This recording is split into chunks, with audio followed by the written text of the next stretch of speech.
All right. Hello, everybody. We're here, the new patch.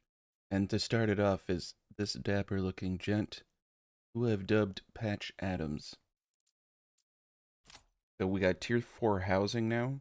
Apparently, they've increased the FPS of large settlements by a factor of times 6, whatever that means. Most importantly, though, they made an incredible amount of changes, increased spoilage, I read. We have a new map called the Twin Lakes. You now need a tier 3 house for Baker and Cobbler. So they're changing things. So now you actually have to build like the basic bakery extensions and everything. But this is the brand new map. As you can see, we've got, well, yeah. So we have a little corner spot here. I'm not a big fan of it. This is looking pretty awesome to me right here.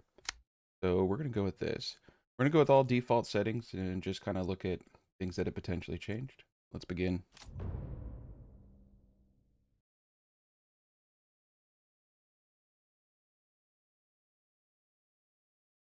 Mr. Tacti should do some live stream. And this is a live stream. This is the first live stream I've done actually in a long time. All right. So let's pause. So this is let's take in the new map, right? Let's look at it, experience it. So right off the bat, so this was the area that we could have started in, which was this dirty little corner. This is the armpit of the map. It has a dirty little lake. You don't want to start here. I'll have to tell you. Now, what I look for in a region is big. I want it to be big. So I think that actually this region I started in is pretty decent. You get this nice little square area here where you can do everything. Now, we actually have one of the worst starts ever because we have mushrooms down here. They also increased animals. So the base animal capacity has been increased and the breed rate has been increased. So now you're actually going to get more meat than ever before for wild animals. So we have rich wild animals and a rich stone deposit here. Now, rich stone deposits are actually huge money makers. Those polished stones and raw stone you can sell for a fortune. You can literally make a whole trade empire just off that right there. Also, you don't have collapse chances and stuff on your things. Unless they change that too. We can look into that. And then we got our basic resources over there. Over here, we got some fish. Ooh, that's a good amount of fish. Play. Yeah, these are... So he did say that this was going to be one of the smaller maps they've made. And so they're trying to make smaller maps. I think they're trying to focus on performance as well. And so, yeah, these are okay. These are okay regions. I think we chose the best place that there is. It's, you know, not too high, not too low areas. You got some cool little spots like this. You could put a fortress, but it's up against the side of the map, which I do not like for fortress building. But that's all right. Okay. So, with that said, we're going to have industry here. We're going to have food here. We have to somehow get over here for the mushrooms. It's going to be a huge logistical hurdle, and people might die. But, you know, that's the name of the game. So, I think we're going to start right next to our area. Quickly get up. I'm going to do something a little bit different than how I normally do it. So, we're going to start... Yeah, this is great. We're going to start with a logging camp right there. See? Logging camp. I'm good YouTuber. Okay. The logging camp there. We're going to place it here. Now, I'm going to go into starting strategy. So we can easily get our next family by April. What you want to do is maximize, or not maximize, you want to minimize the distance between your starting supplies here, where you're building your houses. So usually I start off with my farmhouses, etc. We're going to start off with our industry houses this time first. And we could do double Burgage Plots here. The double Burgage Plots is usually the fastest way to do this, but we're going to do it the slow way. So I'm just going to do some basic dudes. Now, you could use the corpse pit here. I know people hate... I get a lot of corpse pit hate, but it's just clean. It's clean. So if you use the corpse pit, you're always going to get the perfect amount of space and distance for your backyard extensions. That's why I use it. It's not, I don't have a problem or something. I mean, I probably have a... They're unrelated is what I'm getting at. So, like, I may have a problem, but the corpse pit is still superior. So let's do 3 right there. All right, so that's all of our wood. Now we're also going to get up our ox hitching post here. Now they did change some ox behaviors, but from what I read, the changes didn't really make a whole lot of sense to me. Like I don't know how it changed anything, so we can look into that a little bit as well. I don't know. The ox looks a little different. He's he looks proud. No, actually, he looks depressed. I've I've seen a lot of ox, and that's definitely depression right there. All right, so let's start. So we ordered an ox. We got everybody going to work. I know they also, I read in the patch notes, it looks like they messed around with combat physics and how units clash and stuff. So that's going to be cool too. Now, what I didn't read, and I'm pretty sure the majority of people want to know, is did they add more developments? They didn't. So we have all the same developments, and I'm pretty sad about that, but it's okay. Let's look at the new tiers. Also, it looks like they added new monetary, like more income for Burgage House, to account for the new 4th tier. But again, it's going to be based on your approval rating, so we'll look into that too. All right, now I'm going to read some of these comments.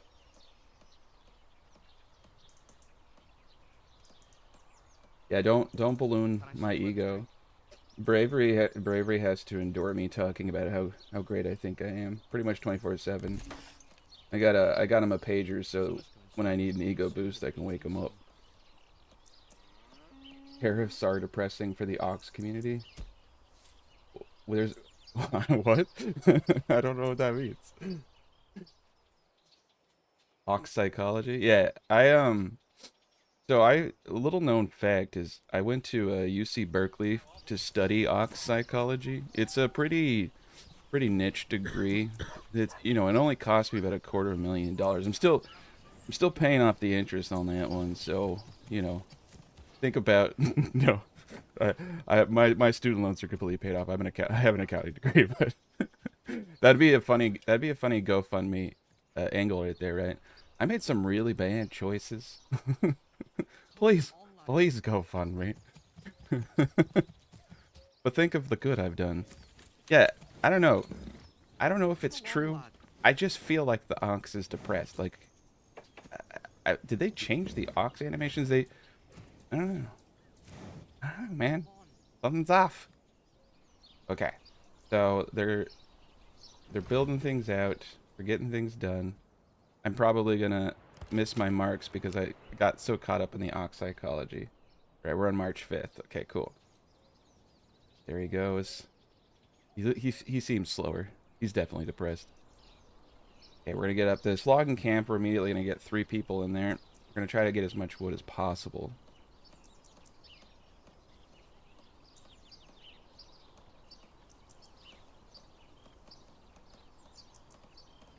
Yeah, you're right. At least the Ox do not have crazy feet anymore. I think I made a comment to the dev that my Ox had impregnated my entire village with those feet just pulsating into every crevice of everyone as they walk by. There's some bad things going on in that city. That was a weird glitch too. I didn't really understand it. Yeah, let's look. Their feet look I actually have no idea what Ox feet look like. So I don't know if that's normal, but they don't. Yeah, they look pretty good. Let me tell you. Let me tell you about Ox feet. That's a little bit out of my ballpark, but let's move this over here. I'm gonna try to get a centralized area. They also said that they updated the pathfinding. So essentially, before people would target the closest well, but now they're looking at factors such as round trip to determine which well they go to. So that's pretty neat. Okay, logging camp is up. We're gonna get all 3 in. We don't need to do. I'm just gonna do a limited work area and let them pick the closest. We also probably want to get our food up. Oh boy. Okay, so we got our gents right here. We got our hunters there. So this rich meat is probably gonna save us a bit. I'm gonna do it like that. And get those guys going. I don't know why they wouldn't talk to me.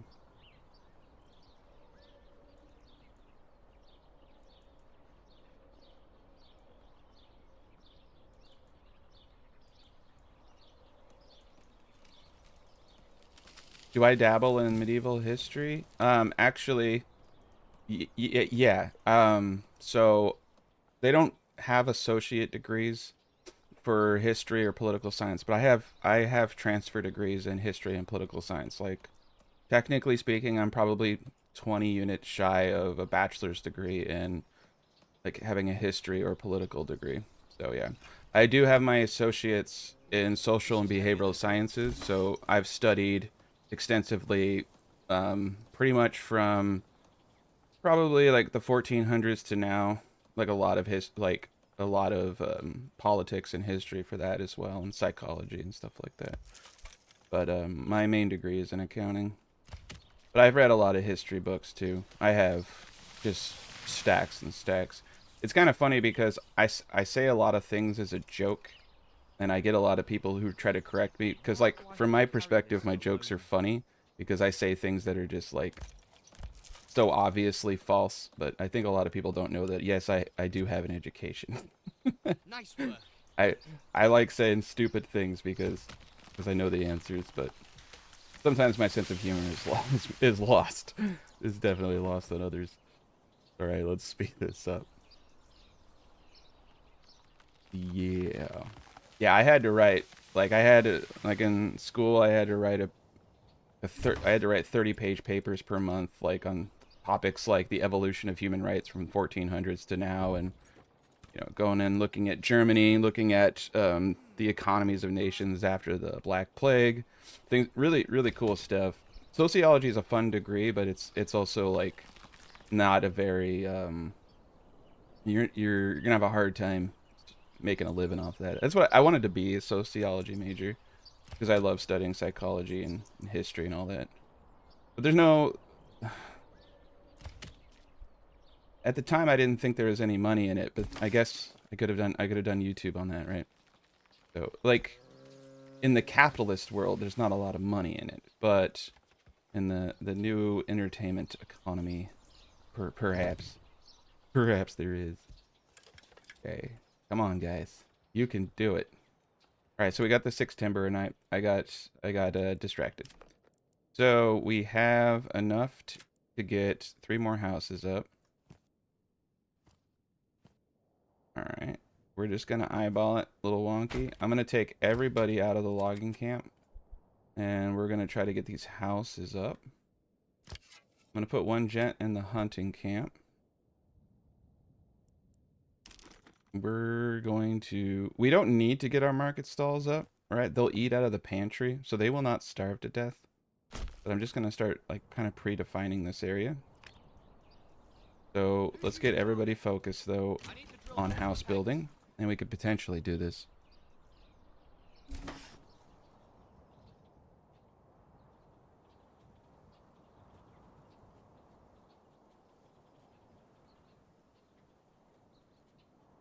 The beta is probably not compatible with prior saves, if that's what you're asking. I would not think so, because they changed how certain things interact with each other. That typically leads to some pretty weird issues. But I don't know, don't quote me on it. I would assume that it's not.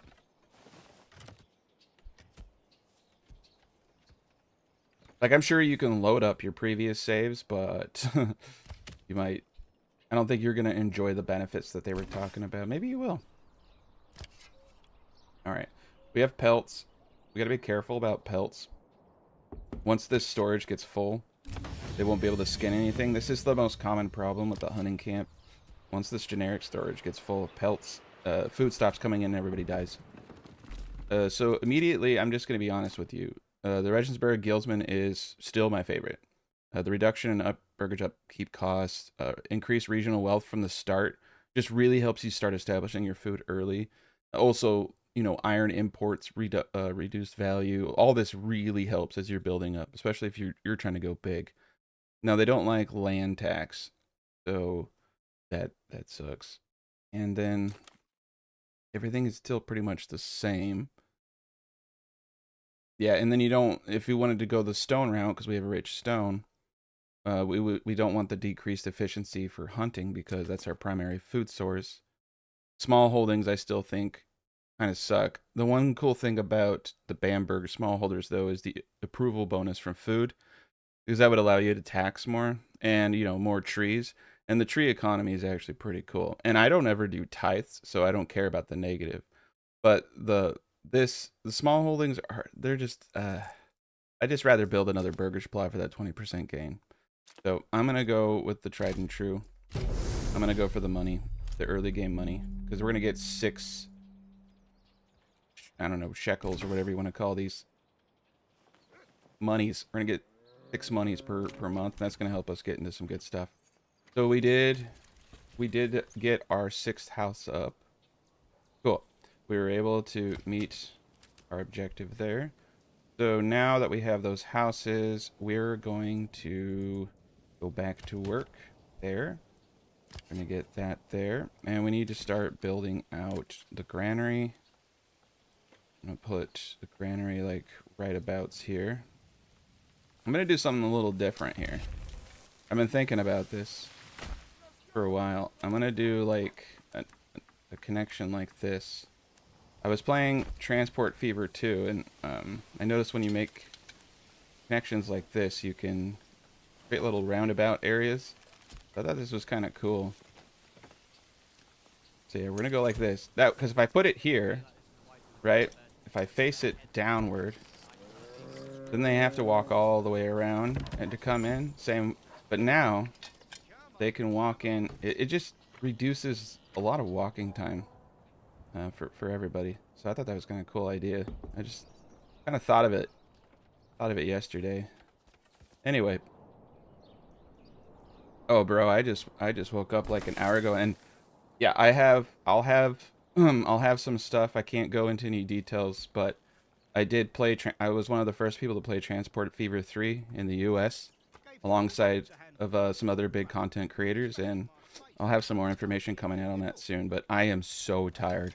It was a long trip. It was awesome. It was super awesome. But I'm probably at 30% brain capacity right now. Okay, so we got our next family. We have to think about a lot of things right now. We don't want everyone to freeze to death. We need food.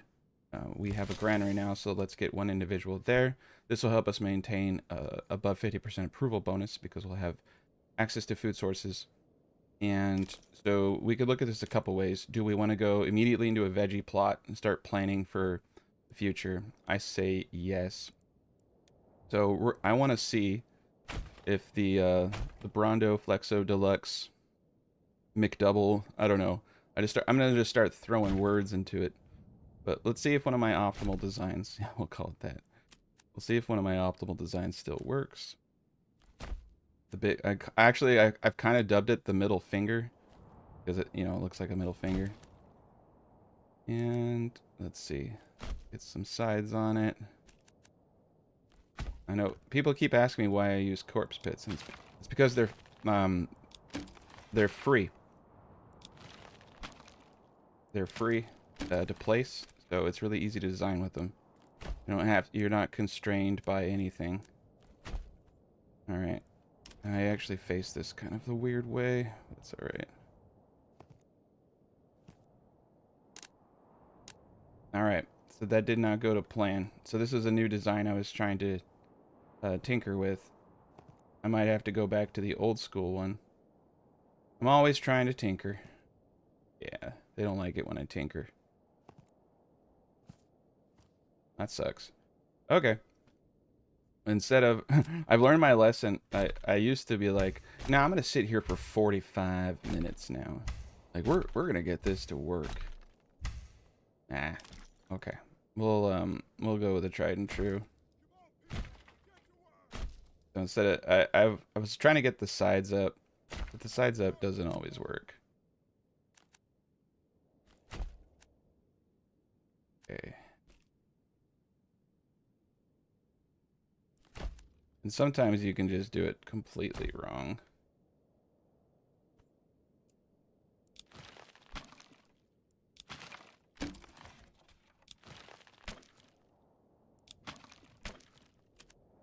It doesn't seem to be, yeah, it doesn't seem to be working as well as it used to. So I'm gonna try a new design I'm working on. If this doesn't work, we'll go back to the historicals. The reason I like the, yeah, it doesn't work. The reason I like just doing basic historicals now is, and I'll show you that design, is it's just dumb easy, and I don't have to sit there playing around with stuff, especially on a live stream. I shouldn't be doing that. So the easy historical is literally just 2 corpse pits and a hunting camp here and here, and it's really easy to replicate from that point. This gives you one of the best Burgage plots as far as ease of making and production goes. It's, you know, technically a square would be the best, but when you account for the Burgage plot itself in the loss, and I'll show you here in a second, so we can look at this. Oh no, I'm building them like my best fertility zone. It's almost exactly 1 Morgan. Your backyard is 0.75 Morgans, and that's a really, really good production, especially in the early stages of the game.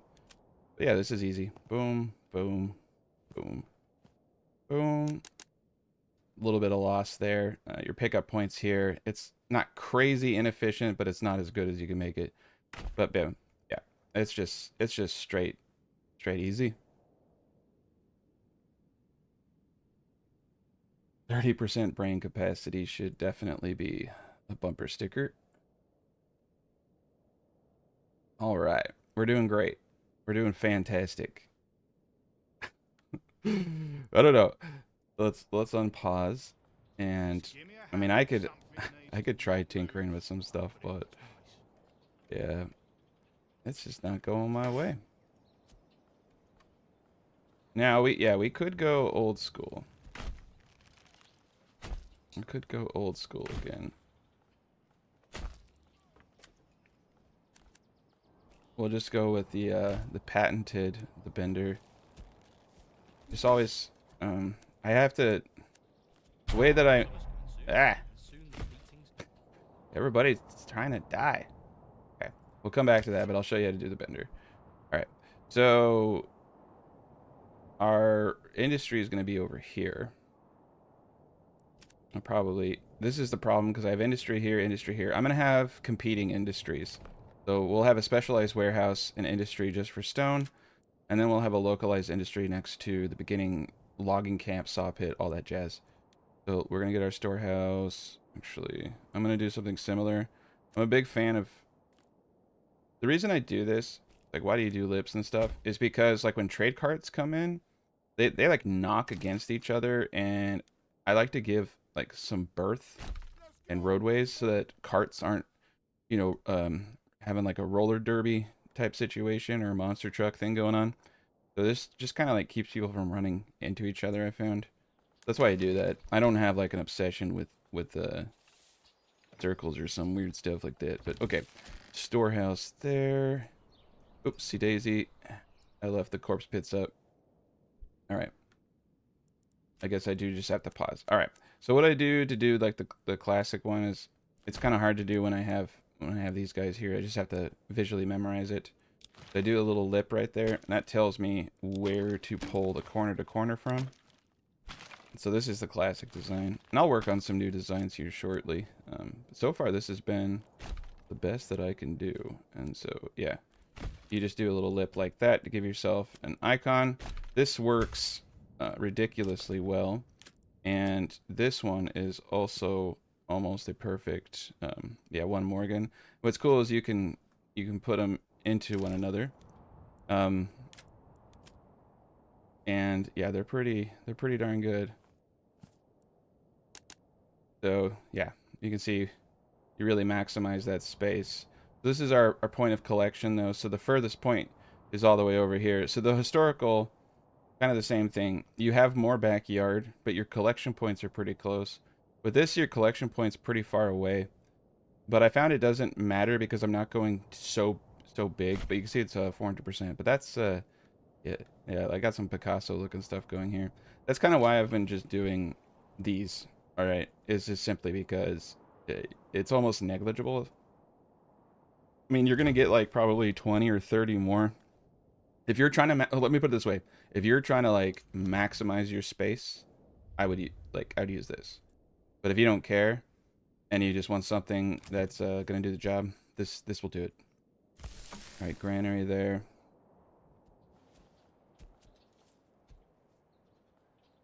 Oh yeah. But yeah, this is the new map for all those who are just joining. It's pretty cool. I like the new artwork that they introduced a couple patches ago. It does bring the world together a little bit better. Oh man. Yeah, I got a lot of stuff, and I also have I have a lot of content coming out this week. I was not planning for Manor Lords to drop. That's why I have to cover this now, because I got something coming out tomorrow. Then I got something coming out the next day.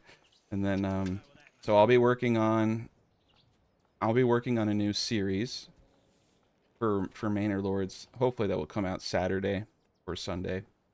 Now that this is out, hopefully there's no big like glitches with this. All right, so let's put someone in the storehouse. We now have, this is the most important part. So we now have our spearies, and we have banditos over here. Okay, just the one bandito for now. And we need to get up to a full 20. So let's let them get all that up. Now we could try to go get the mushrooms all the way over here. I'm pretty upset about the mushroom situation. So, yeah. Oh boy. Okay, eventually we're going to move logging away from here, and this is going to be the forester's area. I might put logging down over here. So let's start just getting stuff up. So saw pit's going to go there. Woodcutters over here. Got the storehouse there. Got one free family. I'm going to let them continue to build. Let's go to ×4 mode. Wait. We got to check the psychology here. No. This ox looks happy. You can see. It's all in the bend, right? Notice how it's bending. This one can't even be bothered. He's just, see, look at that. Eyes down. Look at that. That's basic ox psychology right there. Eyes down to the ground. Rest. This one, living life. It's making eye contact, right? Those are like the subtle signs of happiness. Okay, so we got this one going up. The funny thing is that that's actually true. I'm bullshitting, but at the same time I'm not. Like, those are some pretty obvious signs of depression when you're just like looking at the floor. Oh man, that's awesome.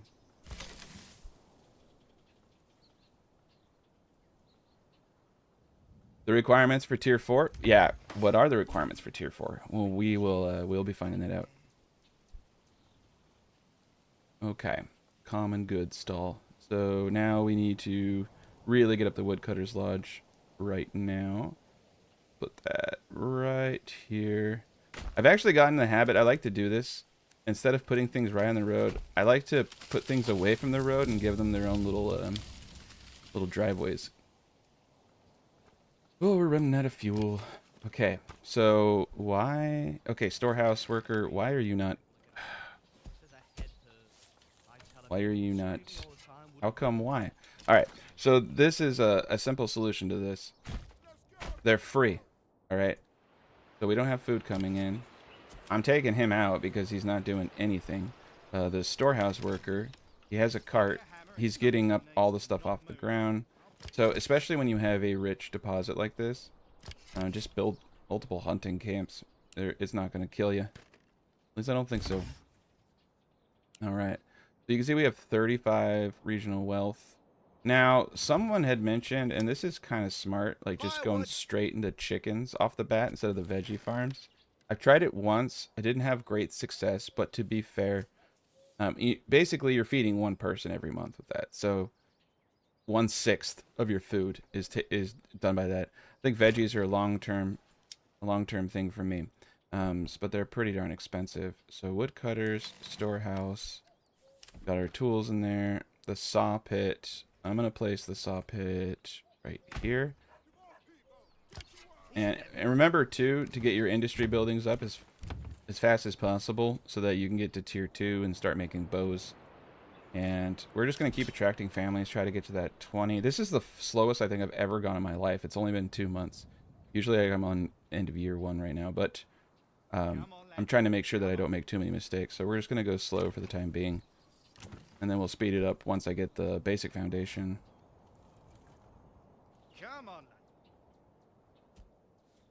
Yeah, New York did not get me. New York is huge, man. Holy cow. Holy cow. I grew up in a town of 2,000 people, so I always feel pretty out of place in cities. They're just a little too big for me.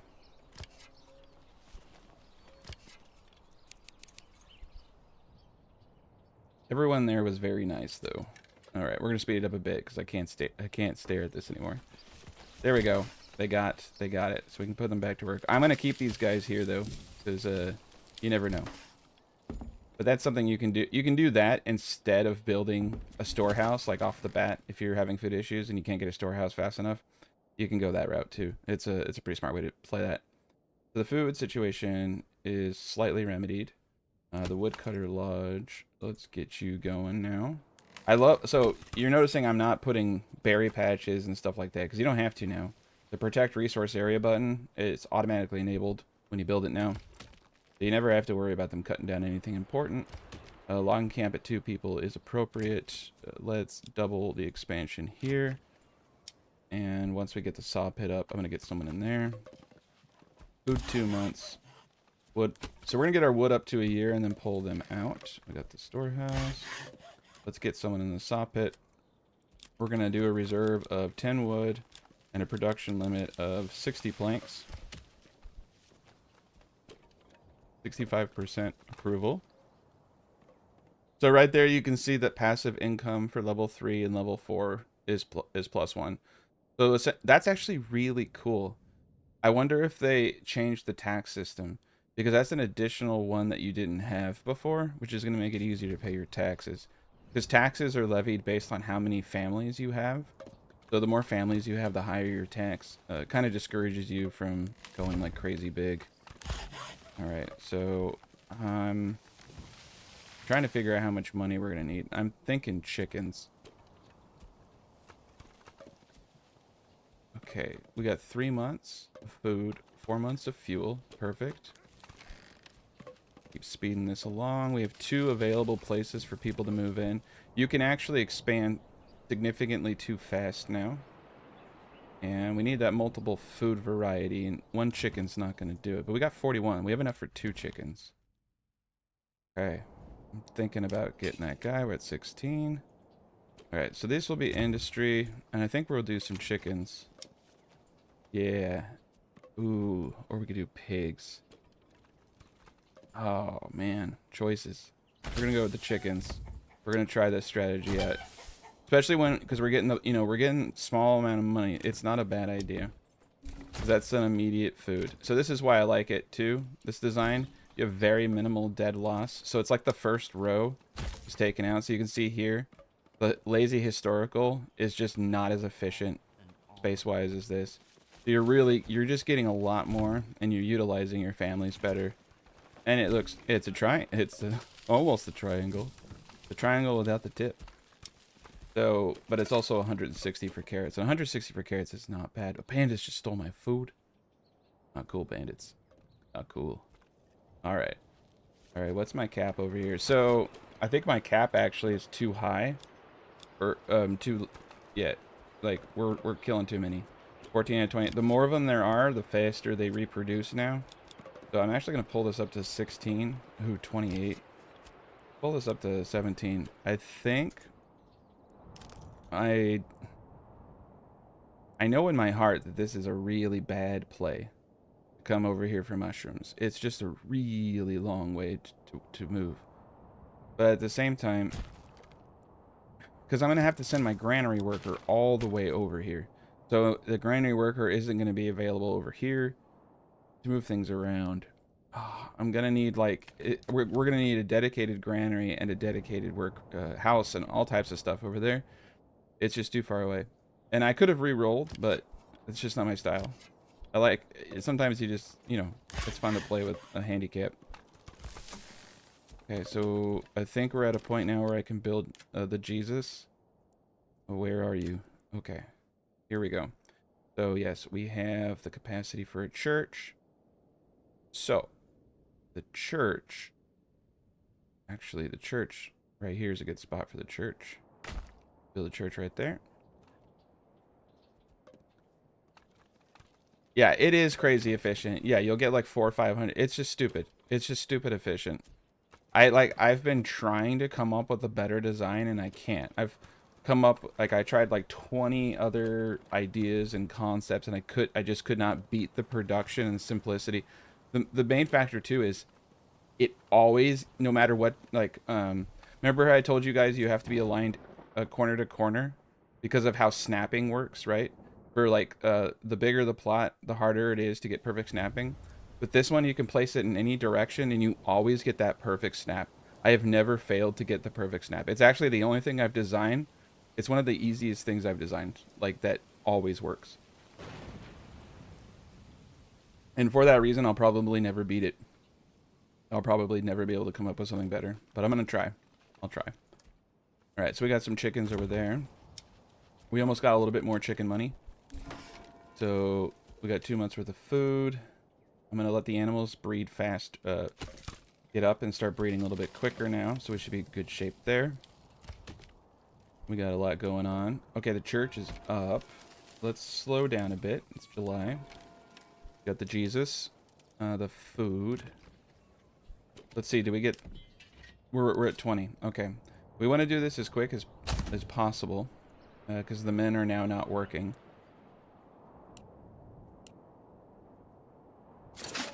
We don't want to run, and we don't want to lose anybody. So we got a bandito over here, and then I think we got another bandito. We'll send him here. Was that the only bandito? I thought we had 2. Okay. Well, with that money, we're gonna let's not buy any chickens. Let's focus on, so it's 138 here, but it's 160 here and way more farmland. So whichever one I can get up first, though, is what I'm gonna do.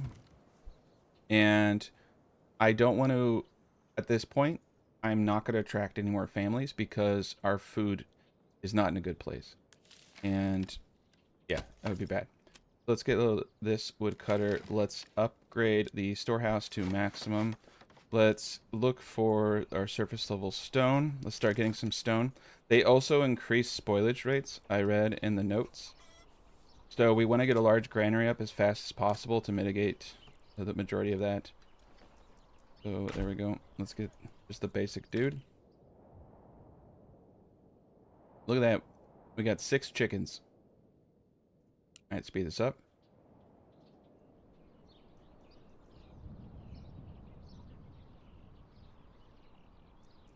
It's actually a 50%, 55. I think it's just 50. We're doing pretty decent. You need an 80% approval, though, to get the +1 passive income on level 2 Burgage Plots, which is kind of lame. I don't like that you need a higher percentage for level 2s. That doesn't... I don't get that. You would think it would be the reverse. You would think that the higher tier would require the higher approval. Whatever. That's their logic.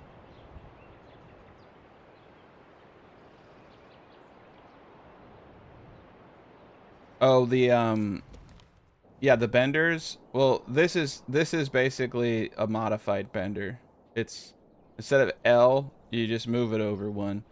The benders don't work. They changed the way snapping points work, and the benders don't work that well anymore. And what's cool about the triangle one is you can build a bunch of them. Okay, I want to fight them in an open field. We're gonna try to trigger, and remember, you want to have them stand your ground to absorb charge damage, and you want them to be two men thick. Okay, you won't lose anybody that way. I'm gonna come over here. All right, I probably should watch them. I'm a little worried about my food situation over here. I'm feeling a third chicken. Oh, I'm feeling a third chicken. That's a terrible line to stop. To not complete a sentence on.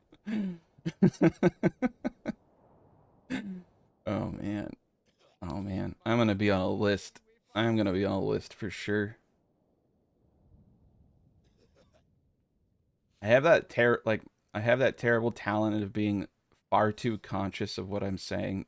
That sometimes I weird myself out. Alright, so here they come. Alright, so now they're charging. They've hit. We've absorbed the charge. We're gonna right click twice to go into push forward. You do not want to stay and stand your ground. It doubles your defense but halves your attack frequency. We have a much higher attack. We have a decent defense. We shouldn't lose a single person. This is the... yeah, they're going at it. They look cool. These guys have nice little helmets. Alright. They're taking a little too long for my liking. Alright. We have gained some influence. And if you want to deny... this is the most important thing. You have to get... it used to be you have to hit the bandit first, but I've noticed now... you don't always get the influence, but if you want to deny the Lord the ability to take things over, you have to do that. Okay, let's go in.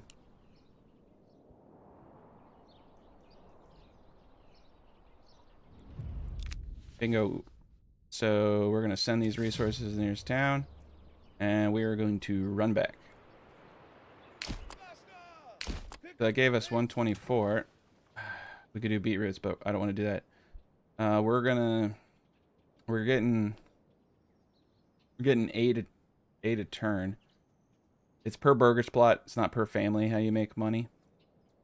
So okay. Okay.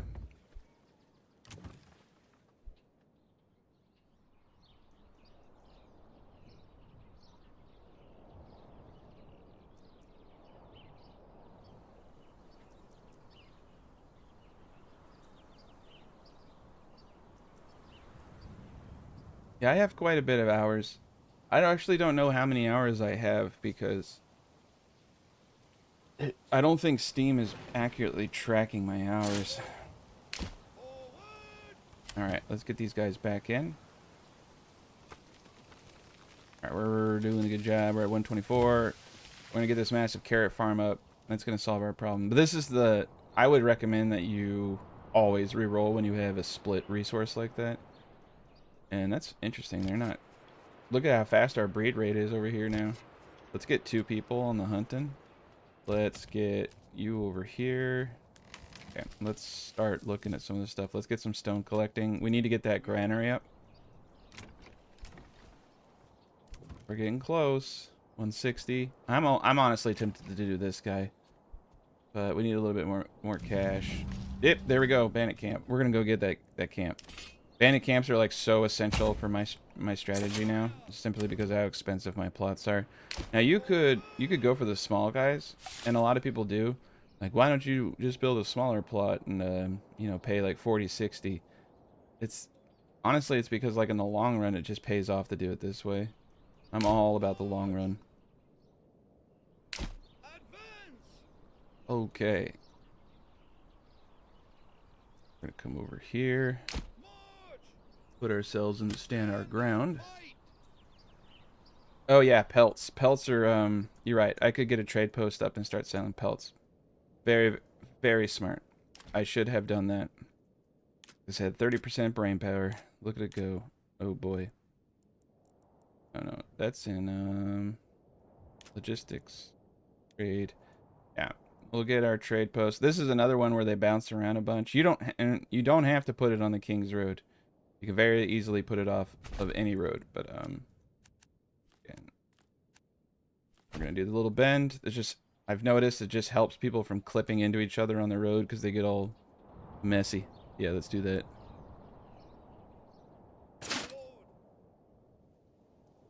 All right, here they come. We're 2x2s. We're looking straight at them. Beautiful day. I'm hoping that they improve the difficulty of bandits, because They don't really present any gameplay to me at this point. Oh, dang, we lost the dude. That's my bad. They don't present much gameplay. I don't even really care if we lose one. I'll replace them. This is a cool plot. Look at that. Rich berries and animals. Right. Now we got that carrot money. So that's 229. So we'll do carrots. And we'll do another chicken. Alright. We got some early chickens. We don't really need any more ox than we have right now. These gents need to get to tier 2. So we're going to need to get a well. Oh wow. I didn't even plan on that. Let's do 2 wells here. Get it going. One on each side. But yeah, we'll hopefully see some good production out of that. We have 1 month of food. I don't know what's going on here. Kill them animals. No, we got to keep our pop down. Alright, stone gatherer's got quite a bit. Let's upgrade the granary here. Highest priority. I'm going to pull these gents out of the stone cutter. Or stone gatherer. Okay. Yeah, this is getting a little freaky. But we'll start selling pelts. I think the chickens are going to help.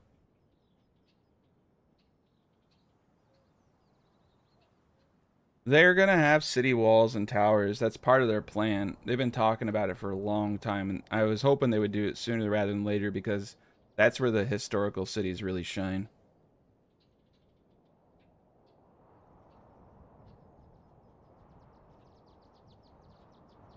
All the units are actually pretty good, man. You're asking if I made anything besides spear. They're all good. The two-handed halberds are actually OP. I just like the crossbowmen because they just make mincemeat out of everybody. Alright, so we have no food. And what is going on here?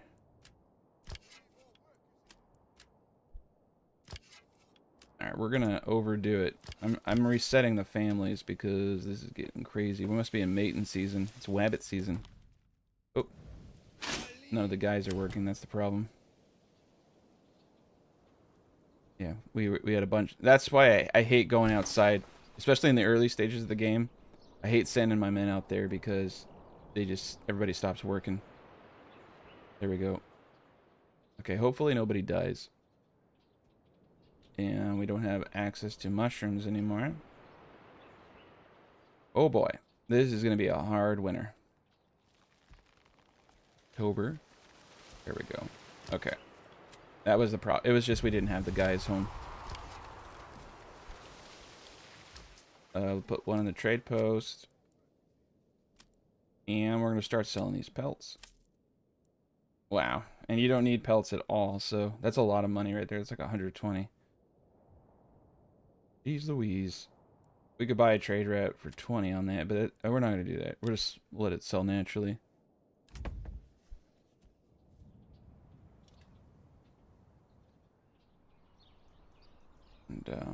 And, I think what we're going to... Well, let's try something.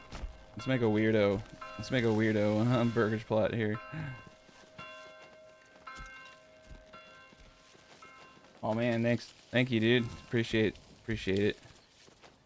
And we're gonna do a weirdo plot there. There we go. Now it's organic, right?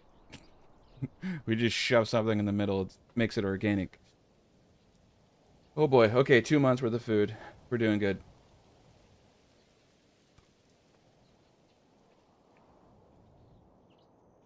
Unsweetened applesauce, yeah.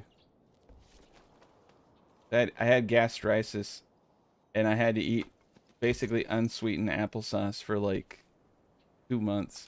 It was pretty bad. And bananas. Bananas and applesauce. I basically became a 90-year-old man for about 2 months. And, I wouldn't recommend it. What kind of... not fun. Alright, 8 months of fuel. Let's get a little bit more fuel in there. Logging camp, let's push back to 2. Alright, we're selling pelts. We got a basic economy. We have our large granary up. Meat has a very high spoilage. Ooh, is high, medium, not good. All right, I'm kind of curious. I know someone did a. I need to kind of look into this too. Someone did a really big thing on plots, right? And like expand. Like there's actually like diminishing returns after. Like you might as well go big, is what I'm saying. Like so we can see that this is probably going to cost a lot, even though it's like, you know, 2/3 of this.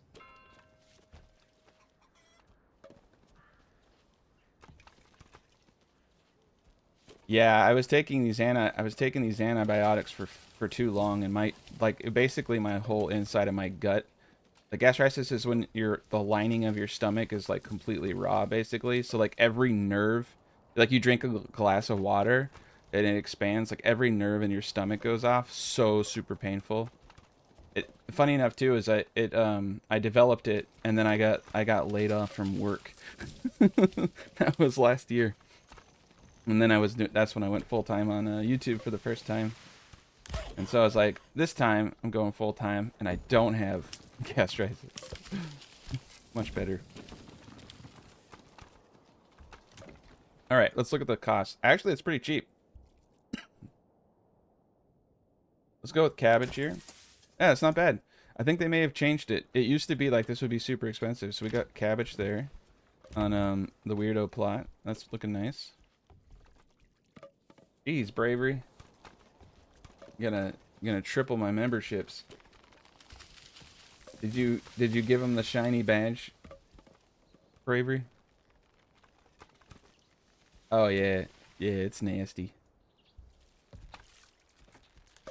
You got to be real careful when you're on when you're on any kind of medication for too long. It just typically causes some pretty substantial issues. All right. Let's see what we're working with here. We got a couple of eggs. So the eggs, you can see that the eggs are actually, you know, they're helping. It's feeding these families at least, right? Removing the burden of that family. And the meat's coming in. Once we get these veggies coming in, we'll be good. And then I can move over here and try to get those mushrooms. I probably could actually... we should get these mushrooms. So... I'm gonna build just a single burgage plot out here. Oh, I don't have enough goods. I don't have the stone. Okay, we'll build a single burgage plot out there. We'll get it going. Let's get a family in the stone gatherer. Alright, 17 there. We could probably go down to 1 person in the hunting camp now. Storehouse. Woodcutter's doing his thing. I can start selling. I can start selling wood. We need to get a forester in here at some point. It's not bad. In the beginning of the game when you're hurting, it's not a bad idea. Because it all adds up. It's another thing to sell. Alright. I don't know. We could do beetroots on this guy, but it's not a bad idea. Just get some kind of food group going. Alright, and we got this whole area here. I guess I should quasi look at farming. So, Emmer, well, we just screwed that up. It's all over the place. I don't think, well, that's not true. We're gonna need bread. We need to, yeah, if you want to go to tier 4, I bet you're gonna have to fulfill the bread requirements. We have some okay area actually over here. Oh, that's in the water. Man, this is some high fertility water here. I think they messed up. I don't think the water should have fertility on it. We got this area down here that we could do. We built on one of the better spots right there. That's emmer. Rye is usually good everywhere, so that's good. Barley, that's not bad actually. This is probably the best. We could even potentially do some barley here. Yeah, we actually have to keep our cities as small as possible. So let's try that avenue. Let's try to not go too big. That way we can most likely our stone trade can support importing all of the booze that we need. So down here, I want to get a granary. And we want to get the mushroom man. And we definitely want to get the mushrooms because, holy cow. Alright, I'm going to put them right there. The road. Here we go. That's going to kind of keep them busy over there. So there we go, carrots. I guess we will just do beetroots here. That way we just have a third food group. Let's see what we got going on. We got a lot of small game. And let's see. Especially go to our records and resources. And food. And 12 months. 120. Not bad. 18 egg. Wow. In the last 12 months we had 18 eggs. That's pretty good. 3 houses. Actually, that's pretty bad. We ate all the wheat bread. Yeah, the eggs. What do they do to my eggs? Doesn't seem right. Should be yielding like almost like 36 eggs.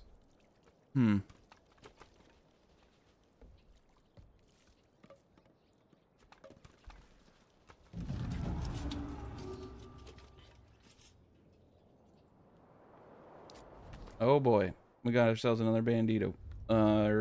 So we're gonna go over there, and we're gonna take that out.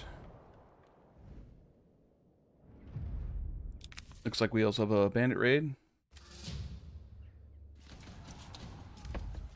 So we need veggies, grains, fruit, foraged goods. All right, we definitely have to go get this gent up. We'll get the mushrooms so we can get to tier 2. Start getting our bows made. This is the hard part of having a small city. I think I'm actually going to throw the money into mercenaries. Now, 2 things are going to happen. Sometimes the Lord comes out and attacks the bandits for you. I don't think I'm going to have that opportunity this time. Oh, we've got to turn them off running. So we got to be real smart. All right, I'm going to move him out over there. What's interesting is the Lord. Oh, the Lord is actually making his move. I was wondering, he's usually a little bit more active than that. All right, so this is it for farming right there. We'll probably do some apples, maybe some pears. This is not good. It's going to be a little tough to hit that tier. I want to hit that tier 3 and tier 4. I always prefer to have, like, the best farmland. It's just so much easier to hit your mark. There we go. Right there. Okay.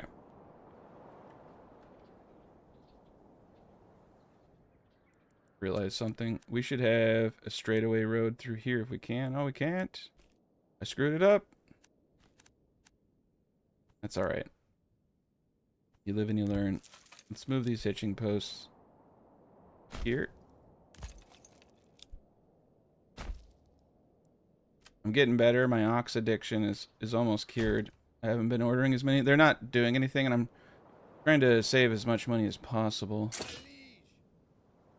Okay, we're going to come up here now. Oh, here they come. I'm going to meet them. Want to be in a clear field. Oh, God. We have no stamina. Okay, so someone's going to die. That's just the way it is. We have low stamina. I'm just trying to get this money. Yeah, we lost one guy. That's not bad. I also don't want him to get the prestige, because then he'll start conquering areas, and we're not going to have a large military for quite some time. Okay. So we're going to put it in our treasury, and this is going to allow me to hire mercenaries if I need to for the first bandit attack. Might not need it. It's always just good not to... I mean, it's good to play it safe. Okay, then we're going to come over here. Got the mushrooms. Just to hide. Yep, there we go. And I know people are saying that herbs are actually good now. So let's do that so I don't forget that people are eating them for medicine. So we'll see if that's true. We got tier 2 capabilities now. It looks like some of the veggies or something came in. So we're going to get all of these houses here to tier 2. Now keep in mind, in order to get the +1 regional wealth per turn, you have to have an above 80% approval rating. And that's a little so you want as many food sources as you possibly can get. It's a little difficult to do in the early stages of the game. Where the hell is he going? Oh, okay, he's going around. Like he's gonna go around the map.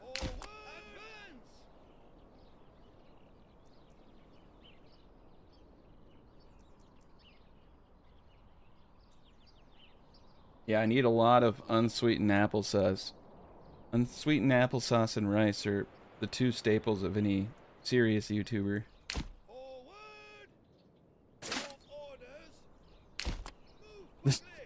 The reason it has to be unsweetened is because it hurt my stomach when I had guests, right? So that's funny. I have a sensitive stomach. I can eat sweetened applesauce now, Bravery. I'm really moving up. Okay, here we are. Let's disband this unit now. Get back to work. Look at that. 5 months of food. Okay, we're good. Yeah, that was a tough situation. So I hate this with such a passion, just having to come all the way over here. But we got a family here. They'll move in. Everybody's getting access to everything now. Our medium village. Also, up tiers is based off families now. Progression. You have to have so many families. You can see families, not Burgage Plot, living in tier 2 or higher. So the next level, we'd have to have level 3s of 10 families. Oh yeah, and we're going to upgrade all these gents. Increase their pantry size. Really important. The next step is probably getting into trade, right? So we have a bit of surface stone here. I don't care about any of that. So now that we have moolah, what we want to do is start maximizing this area. Let's come over here. We're going to want to get stonemason station. This is where the money's going to be made. And we're going to have a plenty of everything. So let's focus on our economy. We can probably buy weapons, to be honest, or import metal. It might actually be not too terrible of an idea to just import the raw metal right now. They're making crossbows. All right, so we get the storehouse there. And then, yeah, industry-wise, we're going to want this gent here. And then gathering-wise, we're going to want a quarry. And we're going to place him here for now. And we'll get rid of this road at a later point. We're just going to have a road like that. There we go. This is where the money's going to be made. I destroy this gent. Most likely the trade post should be moved over here. And I'm still... They're going to do a whole trade patch, right? So I'm still just using this gent. But yeah, we're going to turn off the snap to road tool. Give a little girth, like I said. You don't want your roads to bottleneck. I'm going to do this. They have ample room to run around. You make it too narrow, they get like stuck. So this is good because it's a big thick road because of the market stalls. And the houses. So just, yeah, keep it big like that. And then you can do this too. This is something that I do, is I just start spamming roads until it's one. You can also put down a market stall thing too, and that works as well. There we go. We'll get that going. Let's come back over to this region here. And what I would like to do is put one granary. This is kind of killing me, right? So I probably should have done a double Burgage plot over here. We're going to need one granary worker, and we're going to need one person gathering. And he's not going to have a market stall. He's just going to gather that stuff. They're just going to gather mushrooms. That's going to be the equilibrium over here. And then he'll deliver it, hopefully. And what we want to do is, hyper specialize this granary. So they're not going to collect anything at all but mushrooms. Not chicken. Oh boy. The cow. This reminds me of the cow goes moo, find the cow. Where are you, mushrooms? My God. Oh, there it is. Okay. There's the mushroom. And we should probably upgrade that guy at some point. And we were just... There it is. Turn off mushrooms. Okay. So he won't come over all the way over here to get the mushrooms. This guy will do the mushrooms. And if they want to put it in a stall, they can do that in their own time. So we have all that jazz there. We got these gents to tier 2. So let's get a boyer. Boom. Boyer it is. And down in the trade post, we're sitting pretty. It is now time to think about the future. So let me think. So I actually do like let's I haven't used my super patented plots in some time.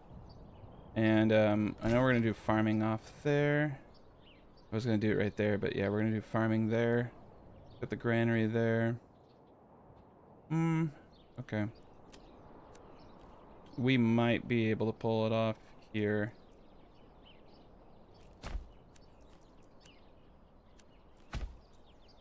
So I need flat. Alright, let's do it. So we're gonna pause the game. I'm gonna do a bunch of my patent pending plots here. And I'll show you why I like using them. The only problem is I'm gonna have to eyeball it. That's a corner. That's a corner. And if you don't want to remember it, you can just do it straight off the bat right there. This gent.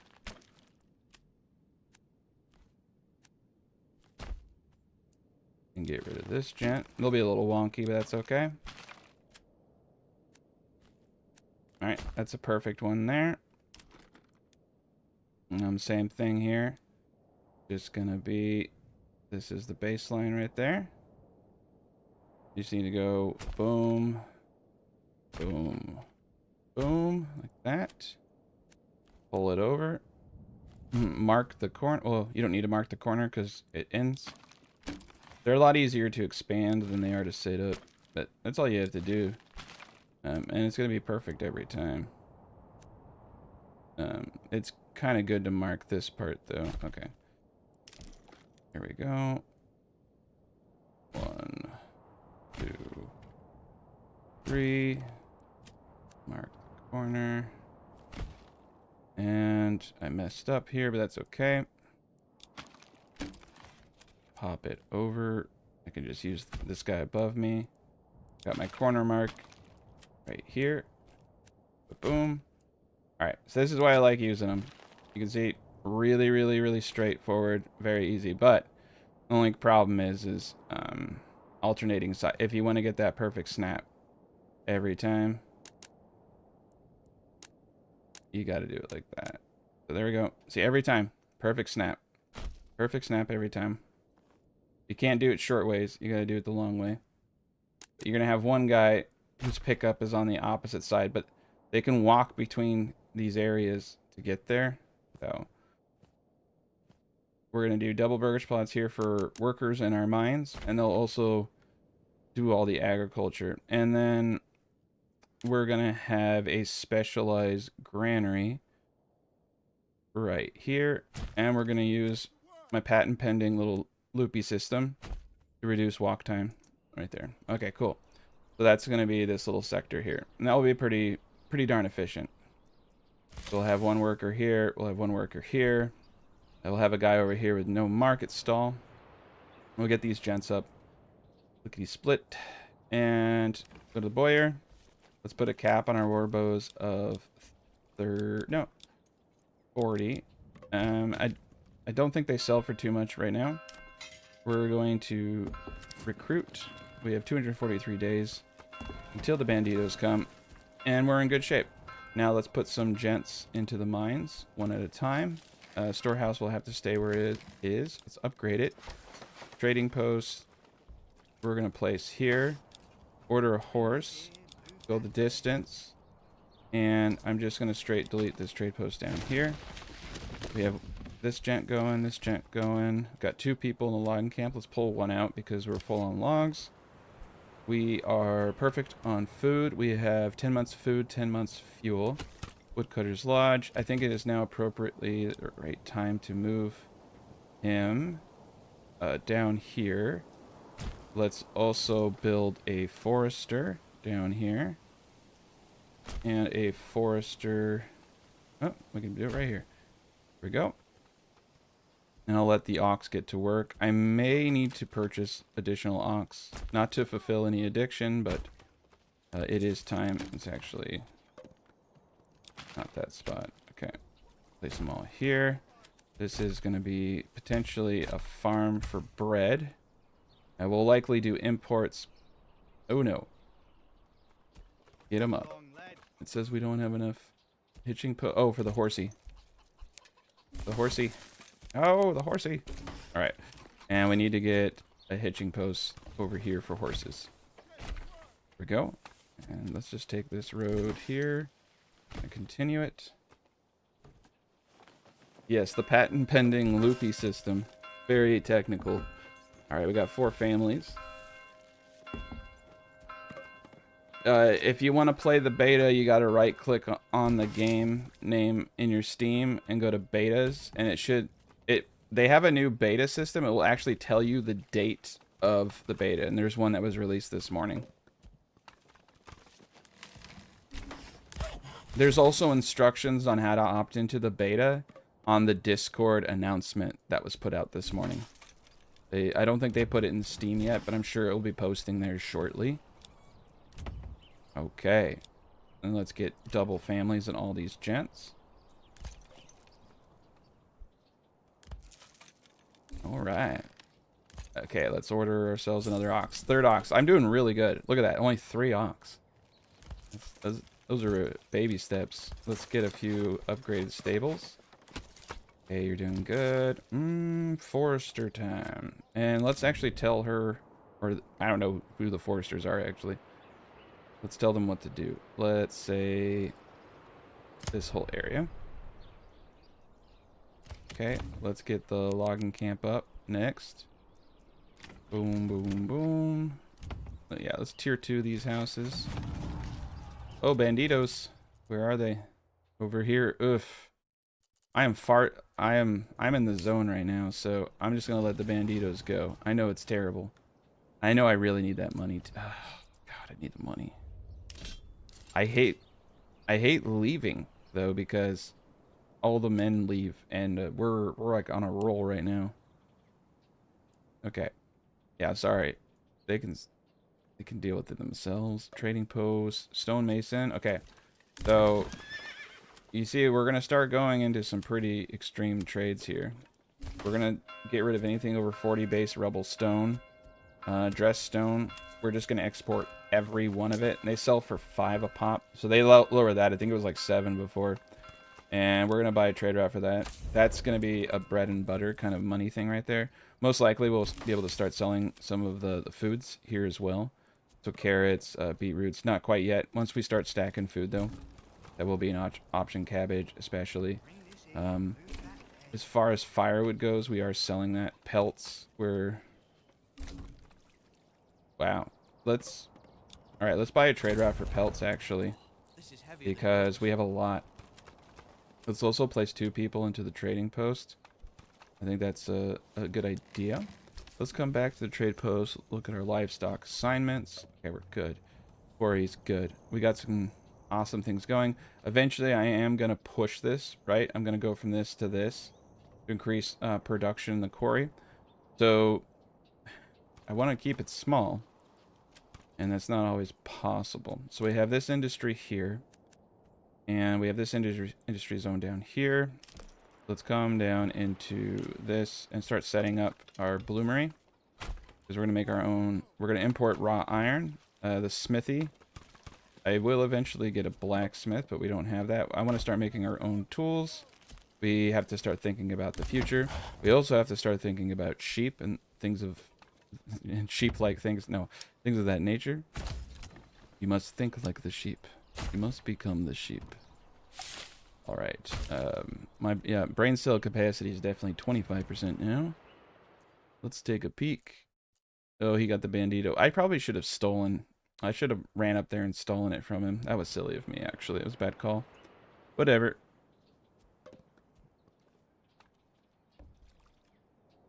Take a region, create a long bridge. That's actually a pretty cool idea. Yeah, you could. Ooh, that would be pretty neat. See how much influence do I have? I actually have enough influence, but you need you need a little bit of regional wealth. So we should probably get the manor up. So I can start taxing these people. All right. So where do I think the manor should go? This is my farm. I'm gonna put the manor back over here next to the lake. This is a nice little spot for him. We're just gonna let him set up right there in the back. We need to start taxing. But yeah, the Bender Brondo, the Marlin Bender Brondo Deluxe. It's pretty sweet. It's expensive though. 450 and 150 quints. Okay, we got him going. Let's speed this up. We got one family. I don't believe I put anyone in the logging camp. Okay, let's put him in the logging camp down there. Don't have enough for the forester there. These gents are all stellar. We're going to need another person in the granary over here. And let's make sure that we turn off mushrooms so they don't go to the far side of the world. Alright, let's see what we got going on here. Stonemason. Nobody in the storehouse. I'm going to have to pull the gent out of the trade post. He is, yeah, look at that. Dress stone and pelts. This is great. This is actually fantastic. We're going to make some serious cash right there. We're already at 152, as you can see. Okay, long camp going. Alright, so let's get the first. We'll do these guys here. That will at least give us a little bit of fruit coming in, so that's great. They got to get that going. We have 5 more available living spaces. We're going to stop building out for just a bit. Like I said, we need to slow our roll. I am of the mind that taking a region would actually be wise. That's why we're getting out our manor over here, so we can start taxing. We'll need a bit of regional wealth, but that would be cool. Build a bridge across here and start. We have another rich stone deposit here. That sucks, dude. I was hoping to trade for something that I needed. I really like the bridge idea though. Maybe this. Okay, over here, rich clay and rich farmland. We could trade for barley and such. Okay, so this would have been the cooler one, but this one would be cool too. Do a bridge across the lake right there. This will be the region we take. It's also a border region. That's a nice one to take as well. And mushrooms over on the other side of the world. We've got fish. Good chunk. That's a good one to take. Hopefully he doesn't take it.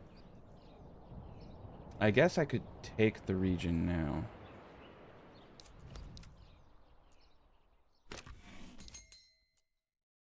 Okay, we're gonna... I don't know if I have to send anybody out there. We're gonna take the region, just to so he'll target the other 3 regions first. We're gonna take this region now. Yeah, we're claiming. I'm just gonna send him there. Sometimes the game just glitches out in weird ways. I just always err on the side of caution. We need maintenance, so we need to start utilizing our imports and exports. We need to focus on economy. Oh boy. I gotta think. Okay, my desired surplus is 0 on dressed stone. It sells for 5 a pop. And what we... Oh, Jesus. That really scared the crap out of me. Like... Alright, rough stone. We want to keep 20 at all times so that we can make the dressed. Alright, beautiful. And now what we're going to end up doing is importing raw iron.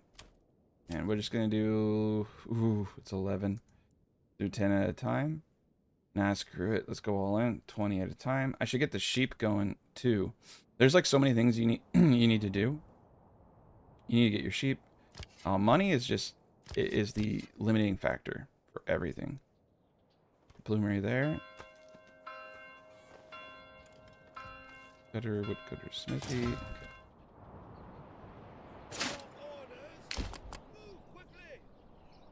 I wonder if I could build it now, though. 155 boards. Wowza. Okay. Everything's breaking down. Oh yeah, that's right. One of the I'm a dork. I'm forgetting my. Sorry, I've been playing way too many other games. I'm forgetting my own rules. It's actually cheaper just to import tools at this stage. They're 13 a pop, right? I don't have to do anything. So we're gonna import a minimum of 10 tools. Let's just focus our money there. Let's forgo making them just for the time being. Let's use our exports just to import tools. I'm a dork. It's, you know, you're paying, like, technically I can import the raw iron, but then I gotta hire someone in the bloomery. Then I gotta hire someone in the blacksmith. So, you know, is saving 2 per unit really worth those 2 extra people who could be involved in, you know, creating boards or, you know, doing some other thing for me? Really viable. It kind of balances out. And, but the thing is it will be a little bit faster just to rely on the trade. So we'll get those guys coming in. And I typically do that from the start. Now the other thing that we want to do in this region over here, let's make sure that elevation is not an issue here. All right, so we got a good spot for the sheepage. So I think this is a good place for the sheep industry. Is we're gonna get a sheep farm in the middle. And this is the design that I use. I just go all the way around.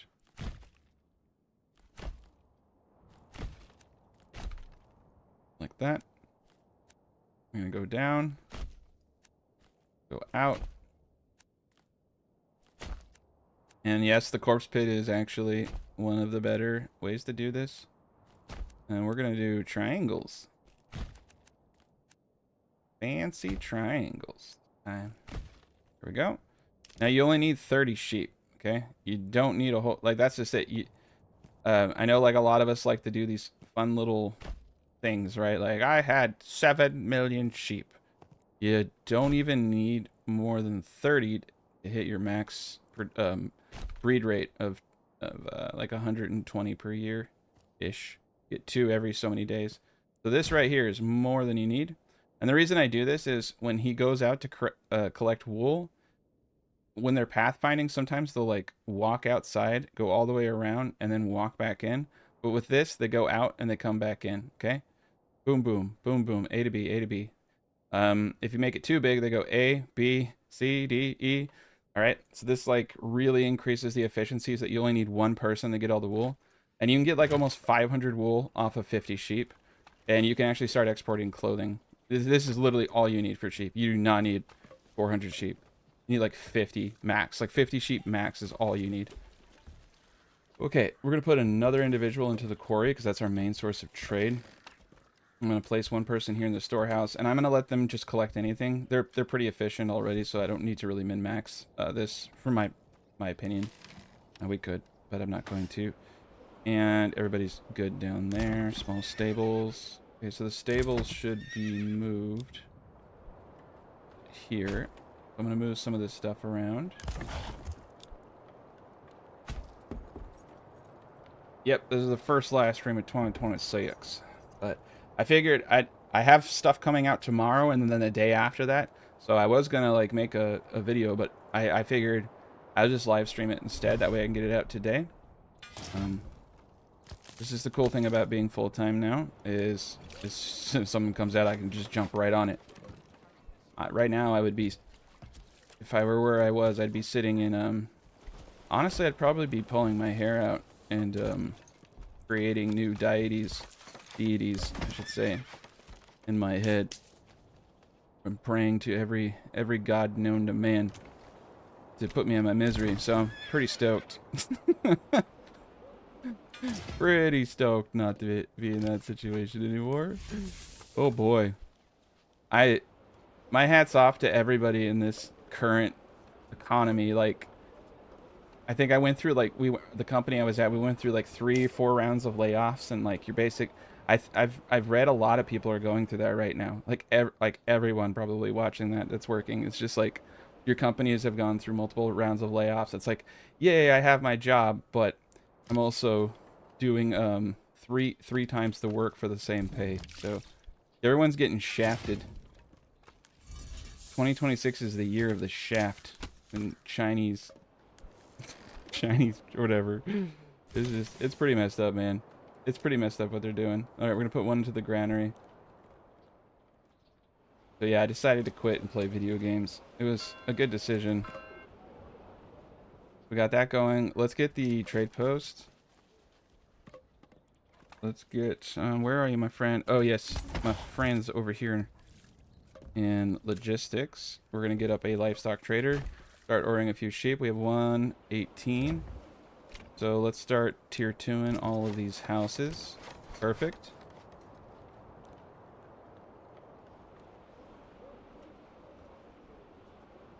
Dress stone, yeah, dress stone is an amazing way to make money. And we can kind of prove that right now by going to the patent pending, well, the trade tab. So this is all time. We shouldn't look at all time. We should look at the last year.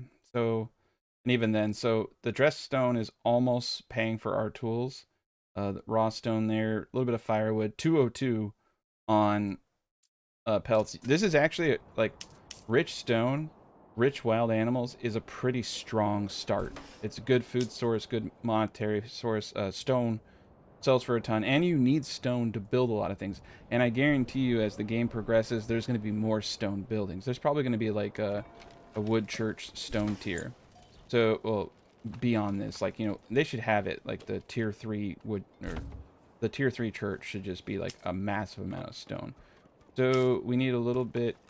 Okay, we should, so we're at 80% here, right? So you see how we're getting passive income of +1 for level 2 Burgage Plots now. So that's what I was talking about.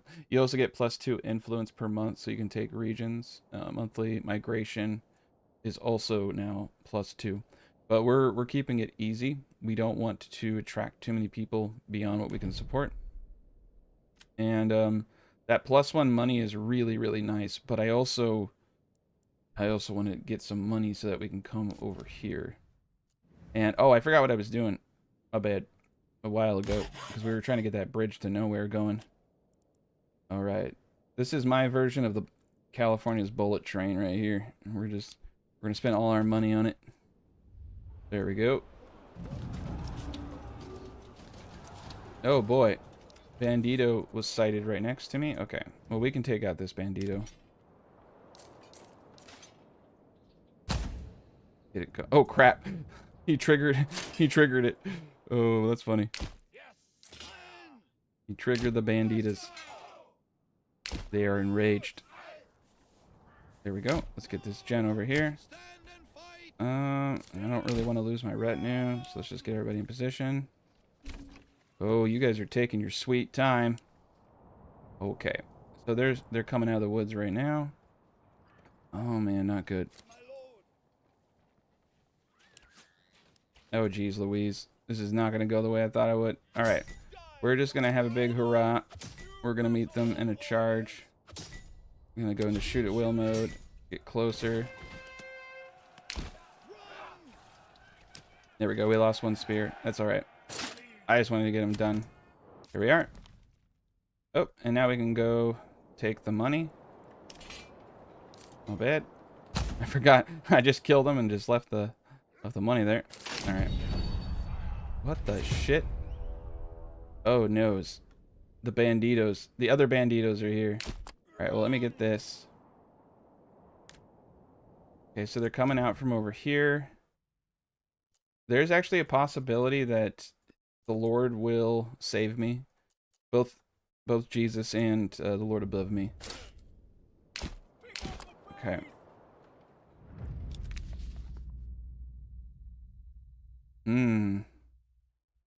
We're gonna send it to the treasury.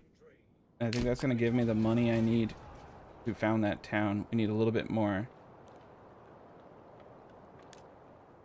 Yeah, he's making a clean break towards them. They got a ways to go. So let's see what we can do here.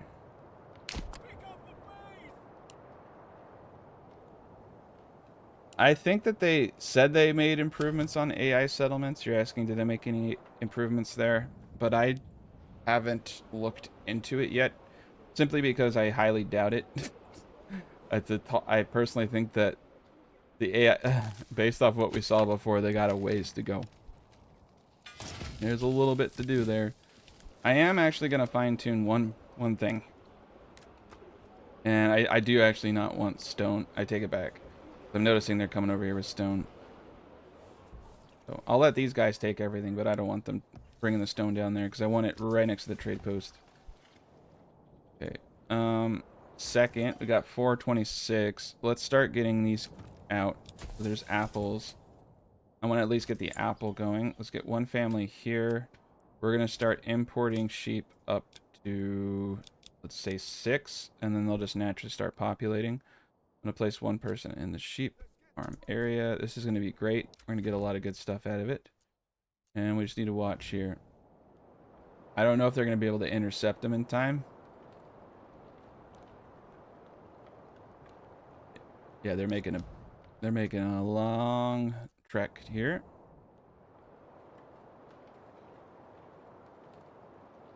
I can take 2 banditos though.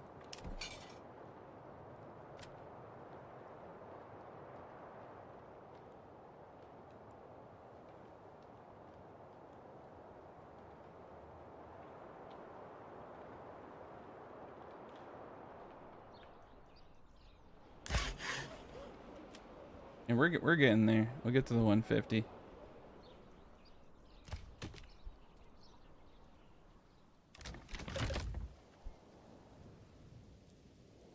All right, they're not going to save us.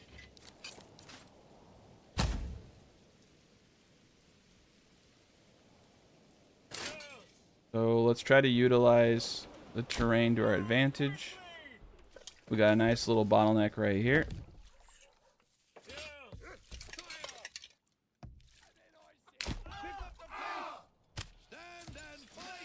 Okay, I'm gonna get the archers like this and shoot at will. Use my retinue to protect their back in case anyone comes from behind. They should just come straight down here. And they're in the woods somewhere. They're in the woods! Sorry. Anytime I hear that, I think of Shane from The Walking Dead. Oh boy. I need a soundboard so I can just click there in the woods. Yeah, see what I mean? Like, this is why you want to make your... This is exactly what I'm talking about with the trade carts. This is why you want thick middle roads. And I think we're going to stop selling firewood. Hold on a tick. I got to do these things as I see them. Otherwise, I never remember. Okay. Pelts. Alright, pelts is selling. Rough stone is selling. That's good. Firewood. Let's stop exporting firewood.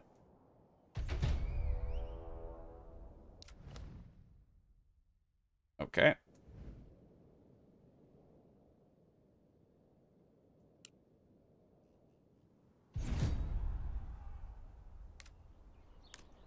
Oh geez, they went around. They went the long way. Okay, well that's not cool. Plan B. All right, send this dude out to get them out of burn everything to the ground mode. Come over here. Use these bottlenecks.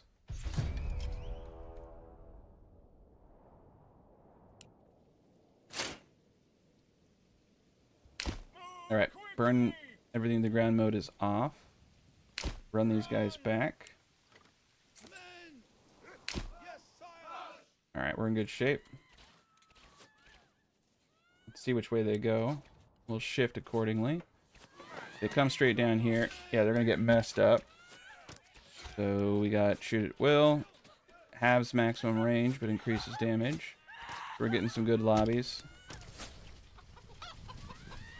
There we go. Yeah, and they're getting all weirded out. That's good. They did not plan this out. Well, I did not. Sorry, new mouse. It's got a really good zoom on it. Just went to the freaking stratosphere there. There we go. Oh no! Oh no! All right, we gotta push. They're trying to. Oh, dude, he just. Oh my God, no! Oh boy. Get out of the way. Alright. These guys are just running straight across the field. It's alright. There we go. Bagging business. Sorry about that, Billy. Billy is not having a good day.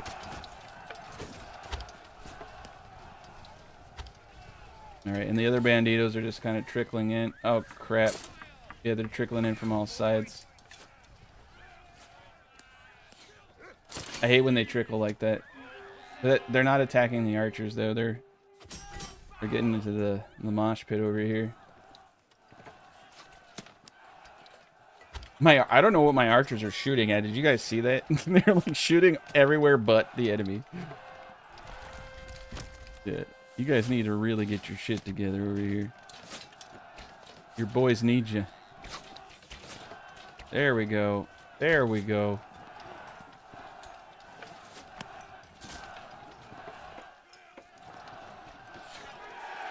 All right, we're in business.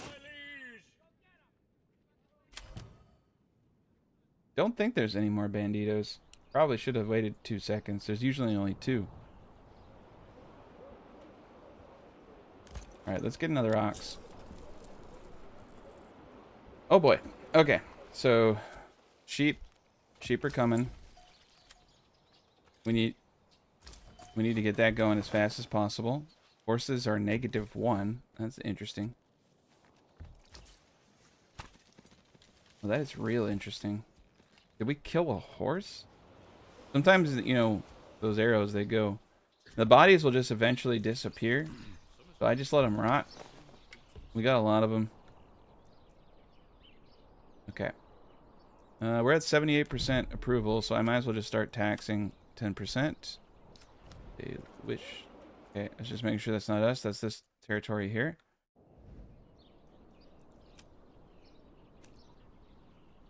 $155. Ah, I need 5 more. Do 170. All right, so we're good on tools. I don't even think I'm gonna make tools now. I did want to import iron to make crossbows. We got all of our food production going except for pears, and we can hold off on pears. That's 423. We just need to start preparing for war. Crossbowmen are definitely the best. Let's see. Also, I want to make spears and shields. Okay. We are going to need a few more gents. So, we're going to need some more tiers. We're going to need weavers, things like that. Let's go all out. Let's see if I can actually fit. Oh, I can't. I can't. I can fit 2 in here. That's weird. Let's go sideways here. Oh, I see what it's doing. It doesn't like me. Okay, I don't know why it's doing that, but I'll just build it that way. I'll just cheat. Alright, we can put a weaver over here. It's going to be kind of hard to get to the high tier, I think. Without a natural farmland. Yeah, I do. I use corpse pits for everything but the bodies. That's right. I use it for everything but its intended purpose.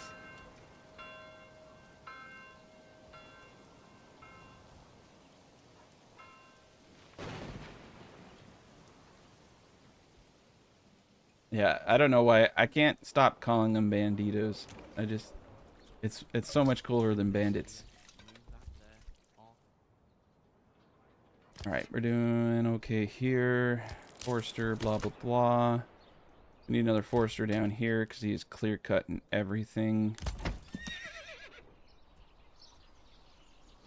This is doing pretty decent. This is doing pretty decent. And the graphics look pretty darn amazing.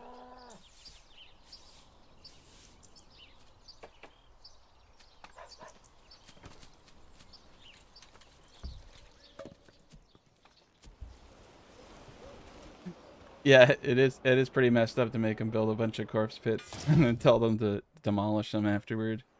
You gotta let them know who's boss. And we got a lot of pelts still. We got herbs. I don't think they're using herbs. That's why I kind of don't like doing them. Oh, that actually reminds me. I just realized that. Yeah, we want herb collection here. And not over here on any of these guys. That's another thing I want to exclude. Because they're going all... This is why I hate these multi-area setups. Let's upgrade this granary. We do not want these guys going all the way over there. All right, we're doing okay on demand. There we go. These are going to be tier 2s. I might do like joiner workshops and things like that here soon. All right, we got the weaver. We got some sheep. We got one gent out there. 4 sheep is quite a bit, but we should definitely get that 6th. Let's import 2 horses. And let's import up to 6 ox. I don't want to have to keep coming back here. We have 17 months of food, 8 months of fuel. That's actually interesting. So let's put a second family. Now if we're gonna do a second family, we might as well just go straight into charcoal. Get some charcoal going. There we go. Loopy loops.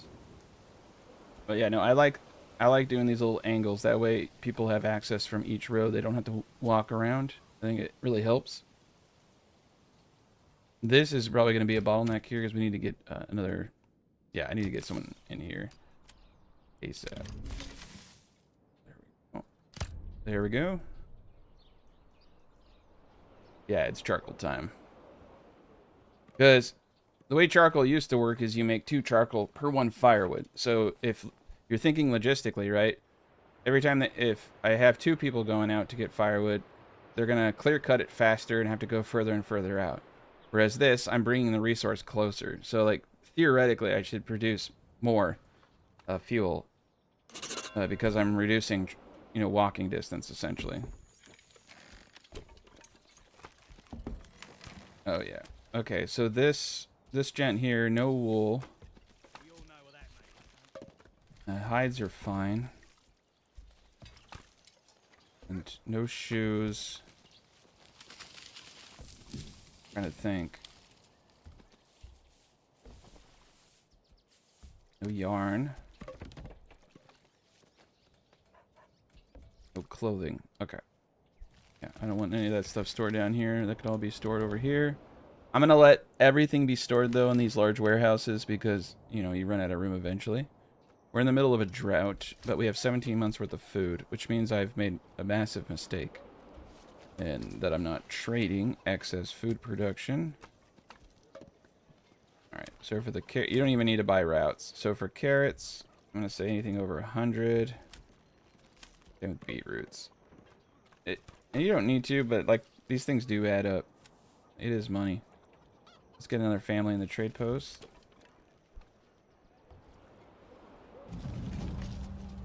Banditos. All the way over there. I'm too lazy. We got 222. So I'm a little pissed off about that. We're going through our money fast, so I'm not going to get much taxes either. We need to have something in the regional wealth to be taxed. Did they add forced early harvest back to farms? I don't know, actually. We'll be getting into some farming here in a little bit. Potentially. Unless I can get enough trade to completely go around it, but I think we're going to need bread at a minimum, and that is not very efficient to buy. This is the next update. This is the new beta. We got tier 4 housing and a lot of cool stuff. Alright, let's do this. Yeah, so you see you need the tier 3 houses for the baker and the cobbler now.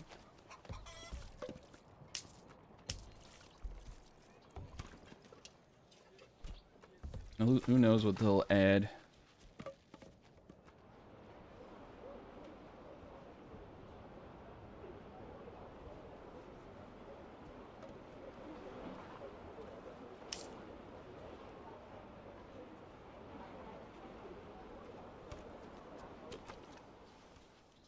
But yeah, it's looking good. Looking good. So this is the new map that's in the beta patch right now. Got our trees coming up. Everything's looking dapper. Perfect.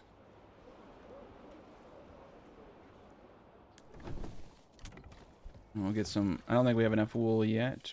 2, 3, 4, 5. Okay. I'm going to pull this gent back for now. I need more family members. We have enough sheep that they'll just start self-replicating here. Let's see. Where can I add people? Rough stone. Okay, this is where I think the money can be made right now.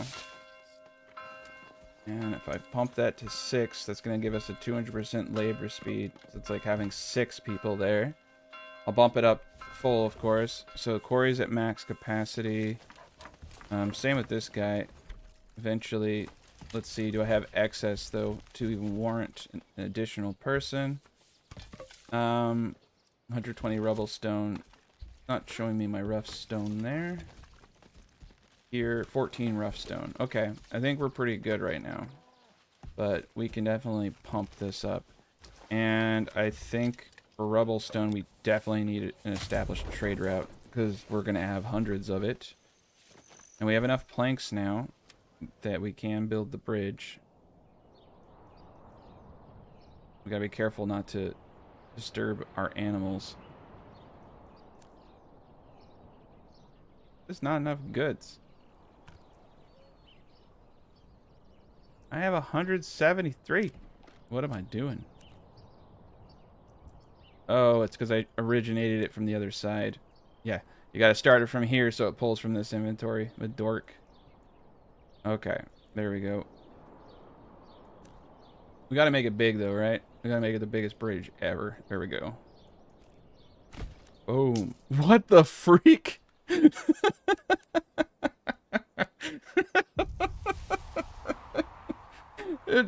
Just hold your breath. Just hold your breath, guys. Jesus. Oh my god. Oh no. I don't know what to do here. That was a really expensive bridge. Yeah. Alright. Oh man. Oh man. Oh man. This isn't going well. What's going on here, man? Okay, so this okay. Let's do some science here. Some experimentation. I don't know what's gonna happen to the people I send into the freaking whatever this is, but oh boy. Alright, let's slow this down. They're going across. No hesitation. No hesitation. Alright. It technically works.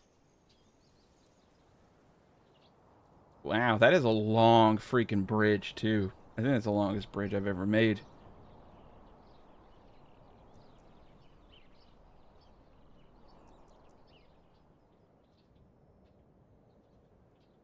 Yeah.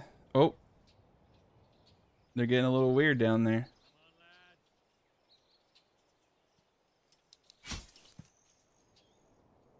Okay. Let's speed it up. Alright, they made it. They made it to the other side. It works. It just works. I don't know how I feel about it. Let's see. Yeah, they're all doing it. Oh, yeah, you can see it here. So weird, man.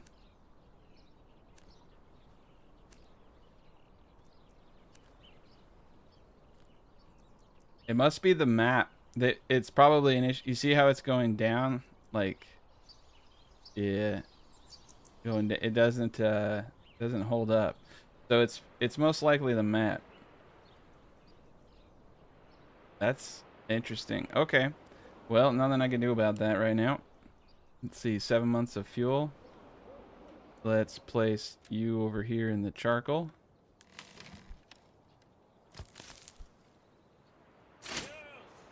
We got our bridge. We got our underwater bridge. So I suppose that this could be considered DLC content that was given to us for free. Underwater bridges were probably a little bit more beyond the time. Know unassigned families to guide the ox. Ah, they did patch that. I remember them talking about this in the patch notes. So I think they made it. This is how it's always worked. So it's always been you had to have a free family. But I think they're trying to make it so people have to be a little bit nicer. And I don't have too many folk. Okay. We're going to have to take away this forester. I need somebody to guide the ox. Let's get the pairs going. Alright, we got the money. So we're going to start getting the taxes. We got this region now. I don't have any plans for this region at the time, but we have it. And now that we have money, we should probably upgrade the church. We're going to need 20 dress. Okay. I'm just going to import the mortar because I'm lazy. I don't want to build it. So, wow. How do I have 300? Oh, I just found a duplication glitch. It's not it wasn't charging me for the bridge. You guys see that? That's how, like, I was wondering how I was able to build the bridge twice. But when I destroyed the bridge, it refunded the materials. Okay, so I just unlocked the greatest economic hack ever. It's called the bridge deletion economy. We're not going to do anything with that, but that is a glitch. You can spawn infinite boards basically. Cool. We're going to cap dressed stone to 20. I'm going to import that. Yeah. We got a lot to do here. Our clay is all the way over here, so I'm just going to import clay. Let's get up a clay furnace. Right here.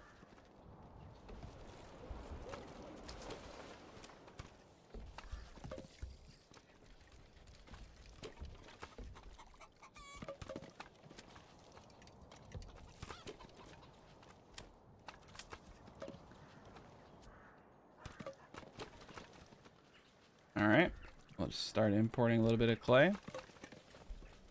The sheep are breeding like crazy now. That's great. Eventually we'll get a butcher and stuff like that, and that will help us get our meat. So we have one of every kind of veggie and fruit now.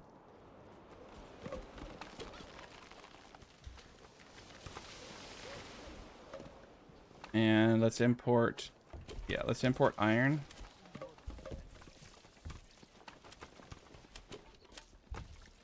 Okay, we'll let it trickle in. We'll get one dude in the... Oh man, I need more people. Okay, so I think what we're going to do... Gotta be real careful about how I do this. Get some...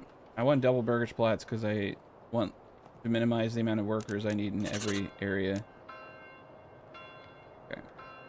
Yeah, these are all doubles. We need a bunch of workers, though. Need to increase my industry.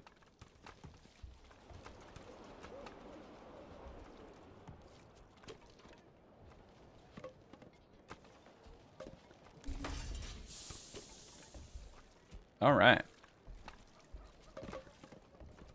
Hopefully, we start making a little... I think we're actually at a point where we're going to have a lot of money coming in, which will help us if we... Oh, God. How did we get... What? How do we have 83? Supposed to cap at 50. Did they change that too? Or is that just a glitch?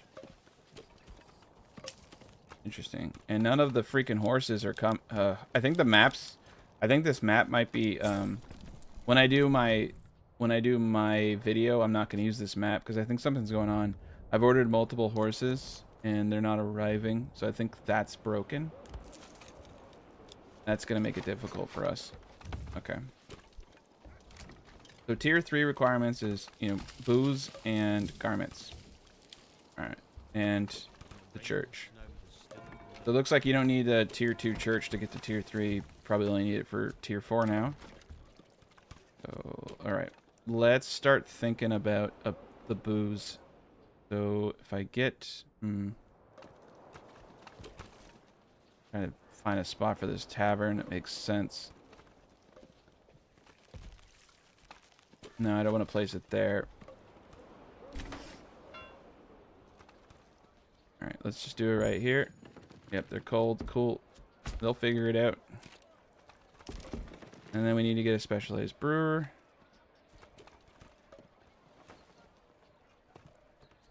Cool with 2 families making booze. Especially if we start importing. And then let's get the malt. Maybe we can fit the malt in here. That would be cool. Here we go. Nice. Clean. Alright. And then behind all this jazz, we're going to have some farming going on.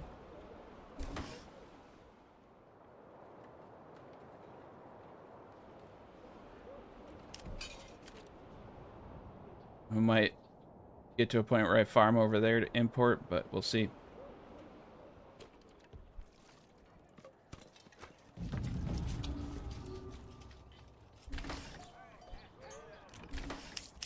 But yeah, right now we just need to get the industry going.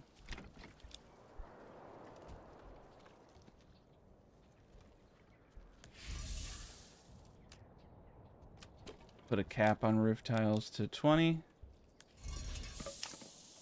I'm gonna cap iron slabs just so I don't forget when we get that guy going. Alright, you can see that the charcoal thing worked. We have 18 months. We can start selling charcoal too. It's pretty lucrative. Let's have an upgraded small tavern. We have an upgraded well. Alright. And we're importing a lot of people. So, barley right here. Let's see. Okay. So I think what we're going to do is just long, stringy, Morgan plots. This isn't going to bring in a lot, mind you, but it is going to offset our imports. And we're going to need bread and things like that as well. That's about as good as it gets. There's not a whole lot of... You need at least yellow for barley. And so we'll do 1 farmhouse right here. And we'll do 1 windmill. Okay. We've spent a lot of resources. We need to let them catch up.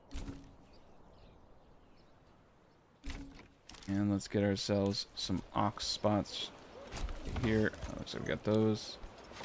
Order another ox. I don't think we're getting... So this is another problem too that's really hurting us with trade. If I can't... Okay, we finally got a horse. Good. I was getting worried there, because without that horse... Honestly, and I'm kind of worried about this bridge. Worried about, like, people getting stuck down there.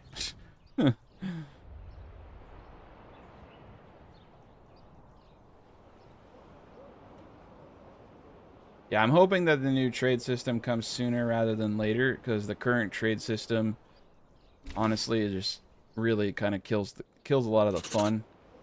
Which is like, you know, mass producing and selling. And so carrots, you can see we're producing an ungodly amount of carrots.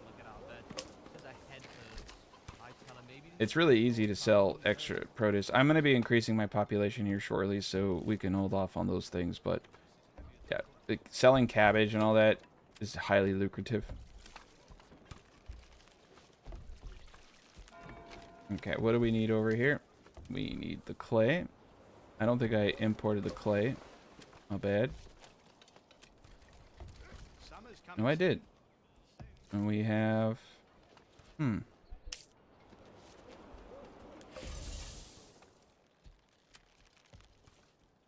Alright. I must just only have a few so far. I've got 3 roof tiles, okay. 198 rubble stone. Maybe I should start making mortar and selling that out of it if it's going to be this annoying. But let's see. It's not a bad idea because we're getting too much of it. But I don't know that it's worth it.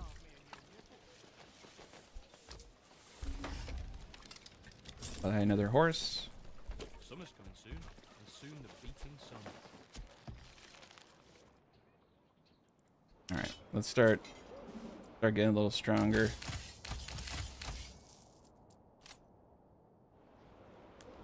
Okay, I need more families. So down here, I want to do a blacksmith.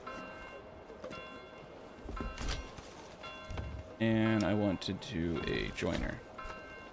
I want to start pumping out some more swords. Honestly, like, yeah, that's the benefit of the polearm, right?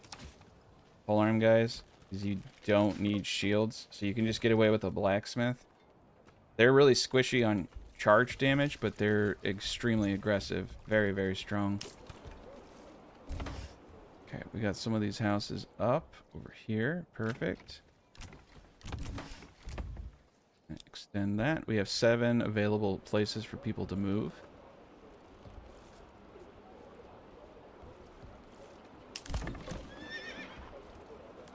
And there we are. Got our church. I'm going to leave the imports on so that we can have tiles coming or need them.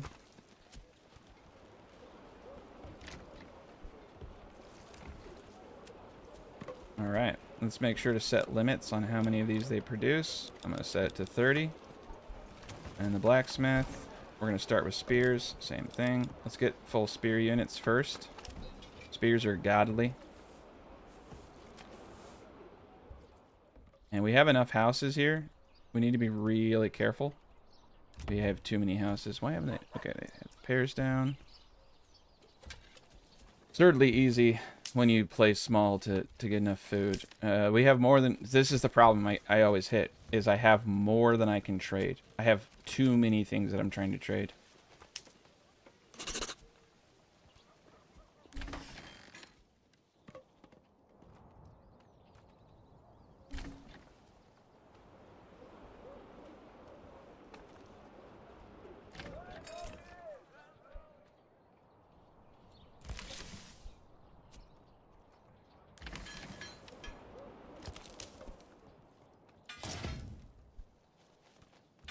We don't need this really anymore, but I'm going to keep it.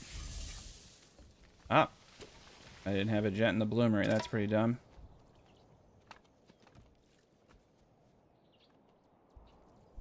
Okay, we got everything going now.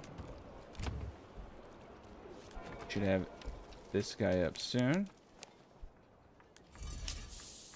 Have the kiln up soon. This is going to be a problem.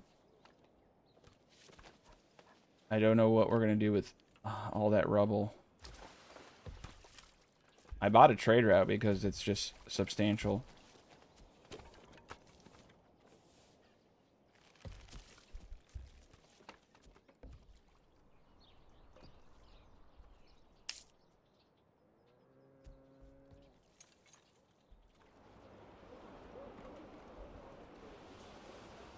This is what we're working with right now.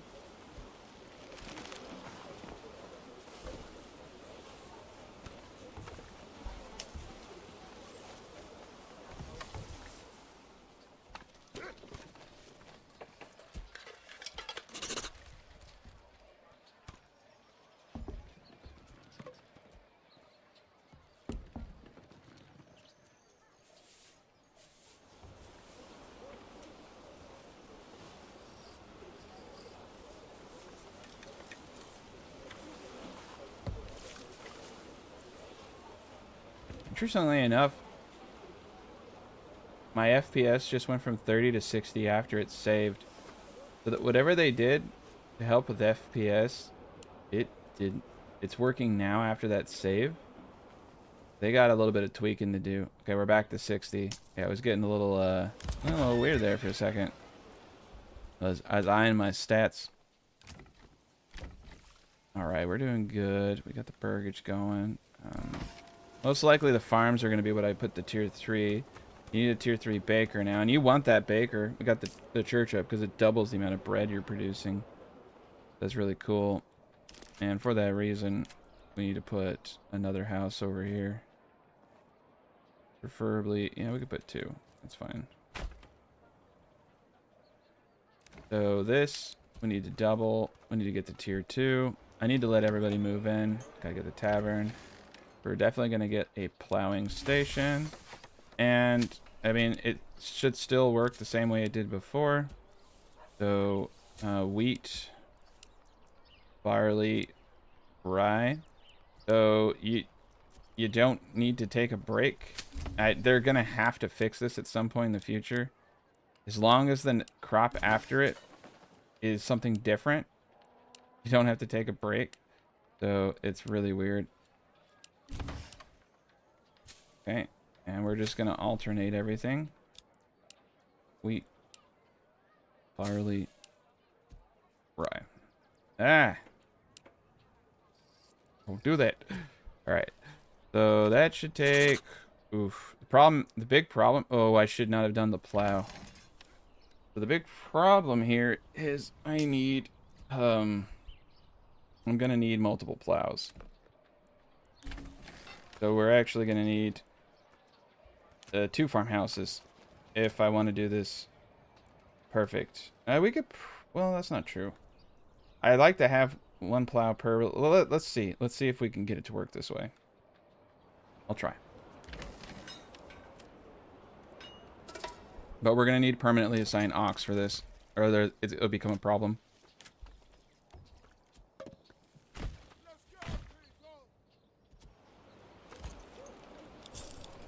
Get the ox upgrade. Alright, we got a lot of money coming in. Not a whole lot of places to spend it, so that's going to be great. Let's get the weaver going now. And then one of these guys is going to be a tailor. Let's just get it going. Get the tailor workshop going. Alright, let's see. Our spears should be pretty close to full. We're going to switch over to the widgets. Put a cap of 20. See what I got. 30 spears. Yes, yes, sir. And we're going to switch over to crossbows. And we're going to get rid of our archers. Get a crossbow unit in there. Okay, so we are ho and beam. Okay. We see those guys flash. We got to be prepared. Yep, this is the update. This is the new update that came out this morning.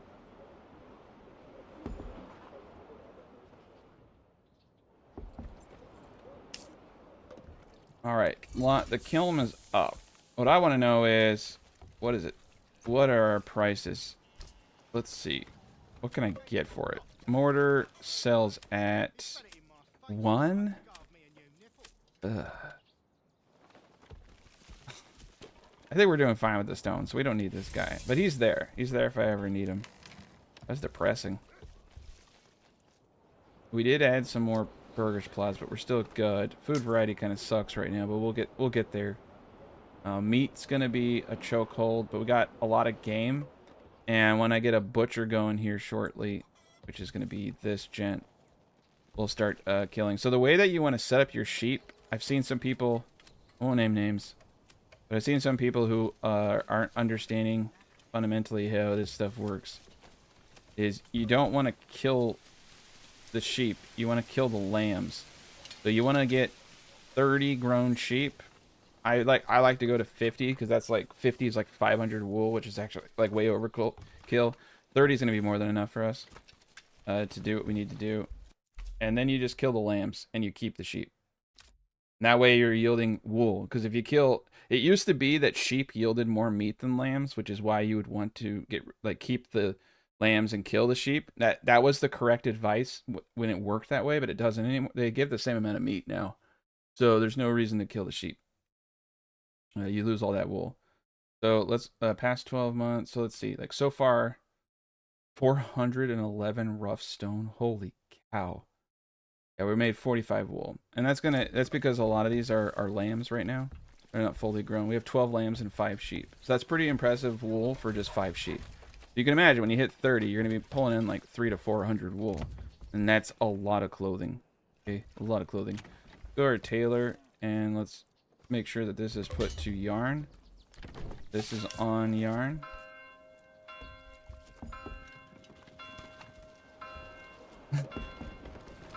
You think People Might Die is a good title? The problem is YouTube will hide videos that use terminology like that. Like I called something like remember the movie I made called of Stone and Blood? Well, that made it so that it didn't recommend the video. You have to use like really PG titles with YouTube. They're kind of lame in that regard. They really like censor quite a bit. Makes it difficult to have cool names.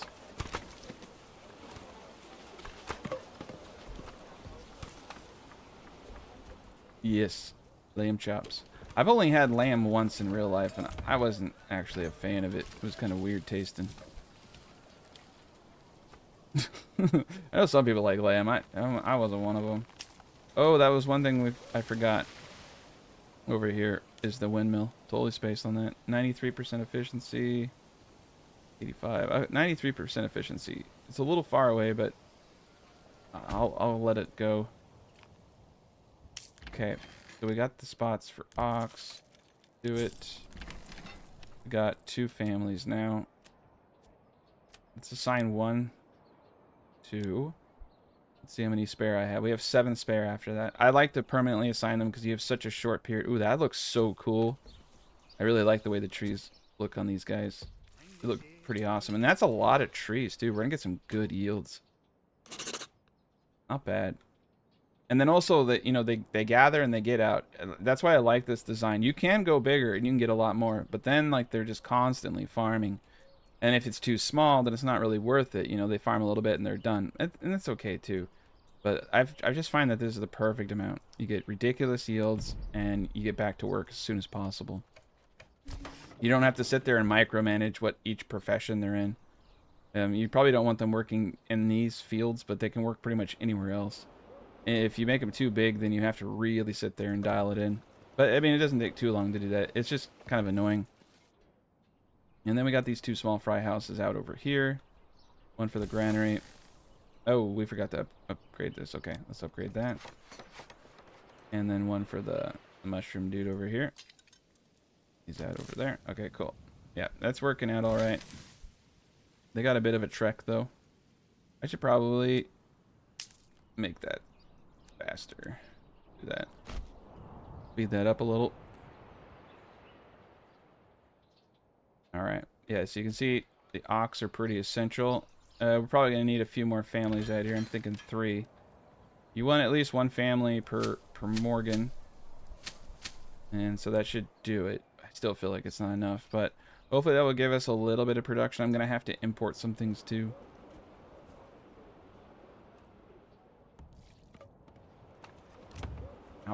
All I really want to do is get to the tier 3 houses, so we got to get the booze coming in. Okay, I can do that. We got 5 available living spaces. Let's pack as many people in here as possible. See, what can I expand? Got that. Oh yeah, they're running out over there. Put some in the forester here because that's getting dangerous. Alright, we'll let the farm kind of do its thing.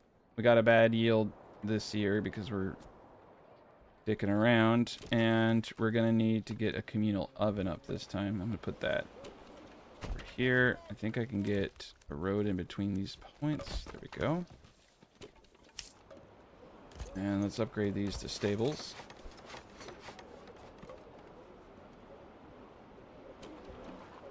Yeah, that's true. You can use these sheep pastures as a bottleneck. That's actually a pretty good idea. I never even thought about that. It is kind of like a cheat, because you can create literally you can literally create a chokehold. one entry pad. It's like an early game fortification. Because this would be pretty. If I only had one way in, this would be a pretty good defensive point. I'll have to try that out. That's a good idea.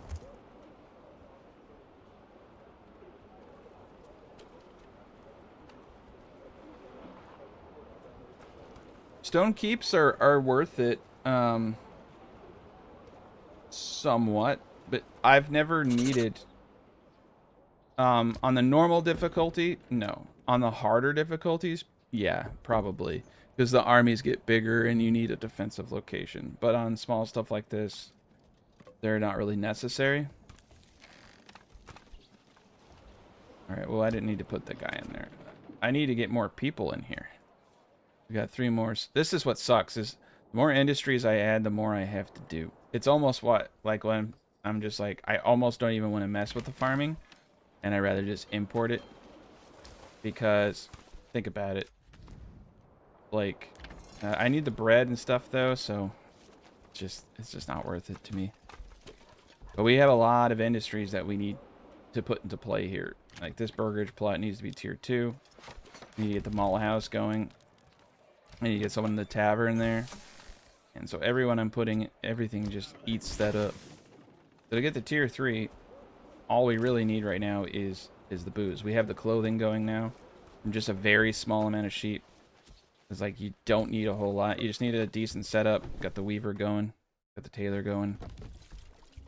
Alright, got the kiln going.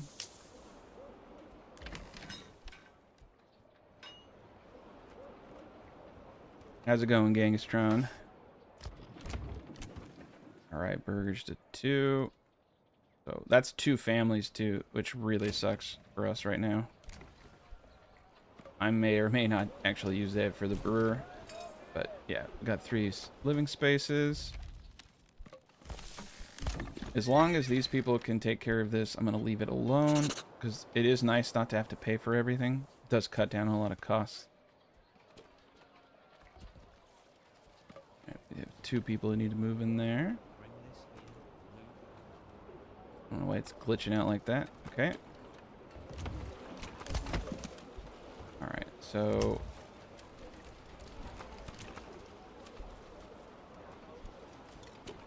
Alright, we have a full crossbow unit now. And over here we should probably expand our retinue. We don't have much of a military.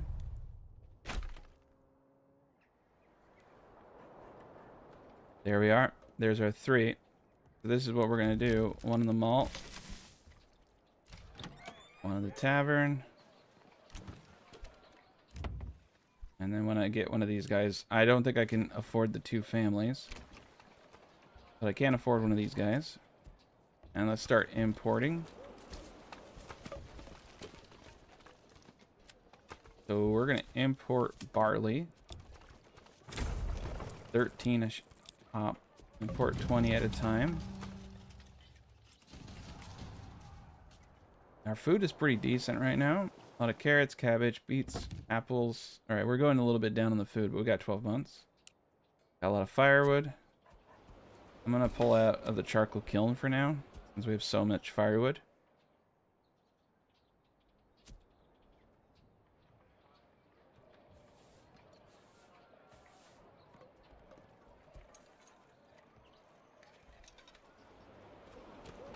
The new thing in the patch is basically tier 4 housing and FPS improvements for large cities, along with like just an insane amount of minor changes that impact like a lot of general flow. It's a little they have a patch notes and they posted on the Discord, but it's a bit, as far as like additional content, it's really just the tier 4 housing.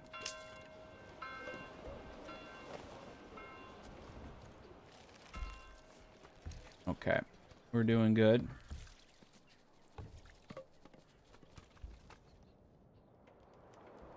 There we go. Let's get this to tier 2. This is going to be the brewer.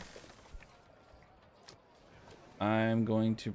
Ooh, we're just right there. I can't build any more Burgage Plots, or we're going to have more workers. Nice. Okay, there we go. Get this guy up. Come on, laddie. Come on. They said it's 6 times the FPS. And that's a really crazy number to throw out there. So 6. So if you're getting 10 FPS, you should be getting 60 FPS on large cities now, is what they're saying. I don't know if that's true. And I always do this. Okay, banditos are all the way over there. That's a lot of banditos. That's 4 of them.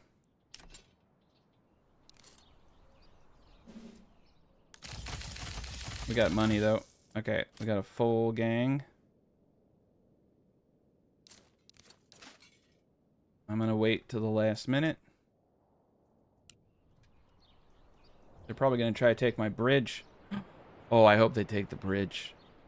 I gotta get some money out of that bridge.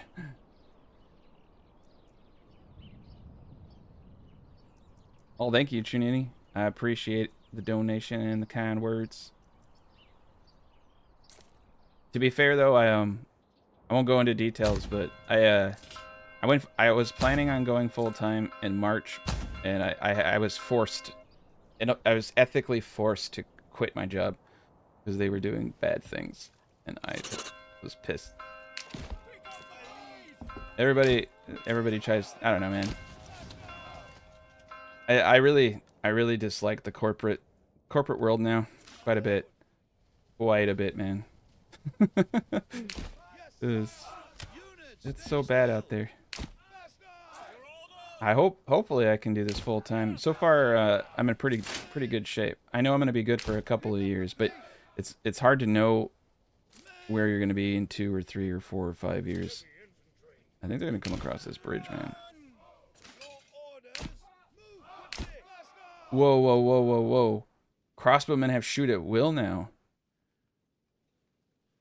Instead of shooting a volley, soldiers fire aiming directly at enemy, increasing accuracy up close but decreasing accuracy.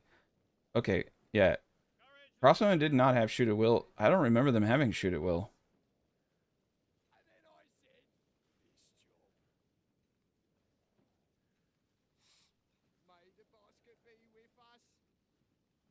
Okay. Well, that's nuts. These crossbowmen are already very broken. Let's see if they take the bridge. 34 to 35. I can only get 2 more men. Okay.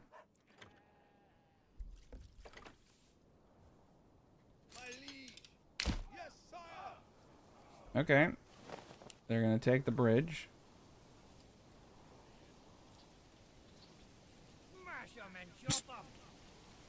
I'm not gonna question it.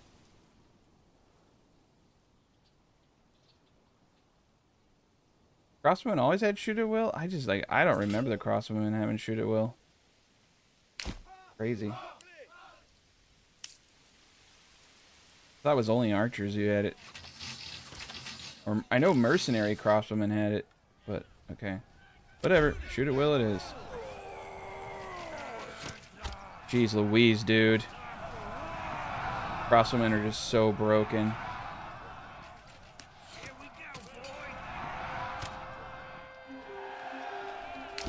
Alright.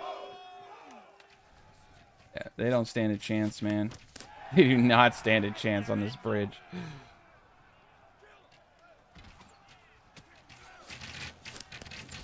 Oh my god, dude, this is like a war crime right here. Oh, yeah, they're hitting him on the bridge. There we go. They're too timid. They're too afraid.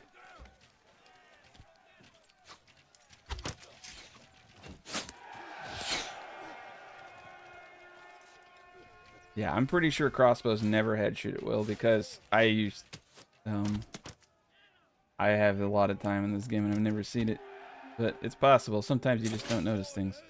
Alright. Well, that was that. That was pretty gruesome. I don't see a body count. I guess they don't... I guess they, well... There we go. Alright, let's get back to work. Okay, so look at that. We got 25, 35, 75%. So they didn't get this all seated. I might have to add one more person over here. We need one in the wind. We need this gent right here to be a brewer. We have our malt house. We have our tavern. I'm going to do overstock demand of 10 on this just to make sure they always have more than they think they need. The granary worker, I'm going to do a back road here to make it quicker to get down there.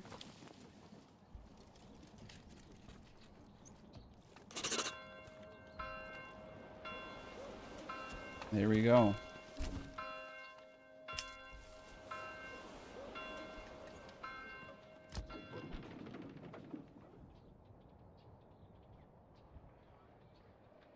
Might as well tier 2 this gent. I think we have... I'm potentially in a place where I could sell clothing, too. We have 45 clothing. 4 ale. Oh, shoot. We have 4 ale. How do we get 4 ale? That's broken. Okay. Oh, look at that. Tier 3. These guys can go to tier 3. I'm going to just bring this house to tier 3. So, level 3 Burgage Plot generates 2 regional wealth per month and increases living space by 1. Okay. So, this is the new tier 3. So, the tier 4 house is the old tier 3 model. So, what we're going to tier 3 is the new thing. This is what's going to be new. And it's a kind of like taller house. You can see that this is the tavern. This is a tier 2. Right? This is a tier 2 brewer. Let's hold up a tick, though. I want to get these guys up, too. All right, so I'm going to get a little bit more alcohol production. All right, let me slow this down. So this is the new tier 3. And so it increases our living space by 1 per. So actually 4. We should be able to have 4 people in here. Oh, no, only 1. Oh. So this was a double Burgage Plot. Right? So now it doesn't double. Before it used to go to 2 to 4. Now it goes 2 to 3. So if you want that 4th extra family, you got to go to level 4. Now I wonder how that works on a single Burgage Plot, because that's interesting. So I need to get a single Burgage Plot upgraded to tier 3. Okay. We'll do these guys to tier 3. That actually is pretty substantial because I was used to having 4 families at tier 3 on these farm plots. So that's a change. It's not a crazy change. And because they have 3 and 4 now, it's an extra 1 per Burgage Plot in wealth you're generating. And that's pretty cool. So we're gonna have more money. So to get to tier 4, we need 1 grain, multiple meats, which is perfect with the sheep, and you need shoes to get to tier 3. And in order to build a cobbler, you have to have a tier 3 house. Okay. We need to do this smart. So we do need a cobbler. I would like this to be our cob. And if we want a baker, which right here, this is going to be our baker. Okay. All right, let's get as many of these gents as we can. We got to be careful though. We don't want to go too crazy on the tier 3 right now because we don't have the cob. All right, that's the cobbler right there. So we're going to hold off actually on a few of these. I'm not going to do any more tier 3s for just a teeny bit. There we go. That's tier 3. We got 3 families. And we'll see what this looks like at tier 3. Yeah, I'm curious to see what our food needs at tier 4 are. We're going to hit tier 4 in this stream, so just stick around. I'm going to get us there.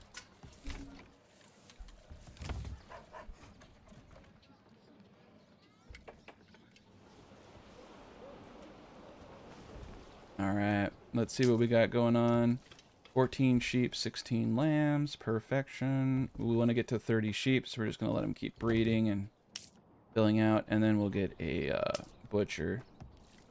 Okay, so this is tier 3. So we're going to have to start butchering. And you only need 1 shoe per year. We're going to hold off. So we want to be really careful. So just to let you know, a tier 1 house does not consume footwear. It does not consume clothing. A tier 2 house families consume clothing. Tier 3, they consume footwear.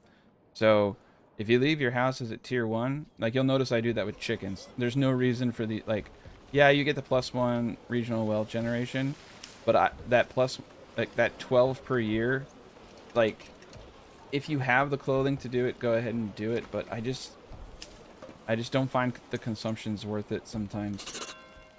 And now tier 3 is really expensive. That's a heavy price. So we're gonna need a leather maker, a tannery, if you will. Put it over here. more. I do like the tier 3 house. It's pretty cool looking. Right? So you can see here we have 2 families. So this went from 1 to 2. So regardless if it's a double or a single, it increases families by 1. So that means a level 4 Burgage Plot's going to have 3 families. Yeah, a single tier level 4 Burgage Plot will have 3 families, and a double will only have 4. So when you make a double Burgage Plot now, you're only getting 1 additional family in total, regardless of tier. And that's a big change. So basically, now single Burgage Plots can have 3 families, and double Burgage Plots are exactly the same, like at the end of the whole thing. But it requires, like, that's kind of crazy, to be honest. And because wealth is generated by Burgage Plot, the benefit of the double Burgage Plot is not that great anymore, except for maybe your farms. And yeah, and now the tier 3s require... Alright, we got the forage. We need 2 types of meat. We need 2 types of fruit. We got that in the bag. Alright, we're going to have that. We need the footwear, and we need the 2 types of meat and fishes. And we got that. Once we start killing the sheep, we're going to have everything we need for the tannery. It's going to be golden. But we got to get there. Alright, we're a large village now. Got another tier of that. So I'm curious. I'm sure a lot of you are curious what tier 4 is. So we'll just keep them at it. I think we're going to start making our own tools. And we'll cap our tool production at 20. That way we'll start. It'll be cheaper for us in the long run. Crossbows are doing fantastic. We actually don't need too much more. There we go. I like that. 2 crossbows. We got a pretty small military, but, you know, it does the job. And food is starting to dwindle just a bit. Let's think about what we're doing over here. So I'm going to stop trading a lot of the food items. Okay, we're importing barley. We're also producing our own, so it all kind of adds up. Cool. All right, we're getting rid of the rubble stone pretty decently. We'll make our own tools, but I just leave the import on in case it ever changes. Let's go down the line. Clothing we can start trading at some point, but it's only trading for 3. They're not crazy good. Pelts are honestly pretty darn good on a rich deposit like what we have. Importing clay, but we got that cap, so we don't make too much. Okay. Carrots, beetroots, all still pretty viable trades. We'll just need to eye it. Meat, mushrooms. Okay, I think we're doing all right. And we need to get the communal oven.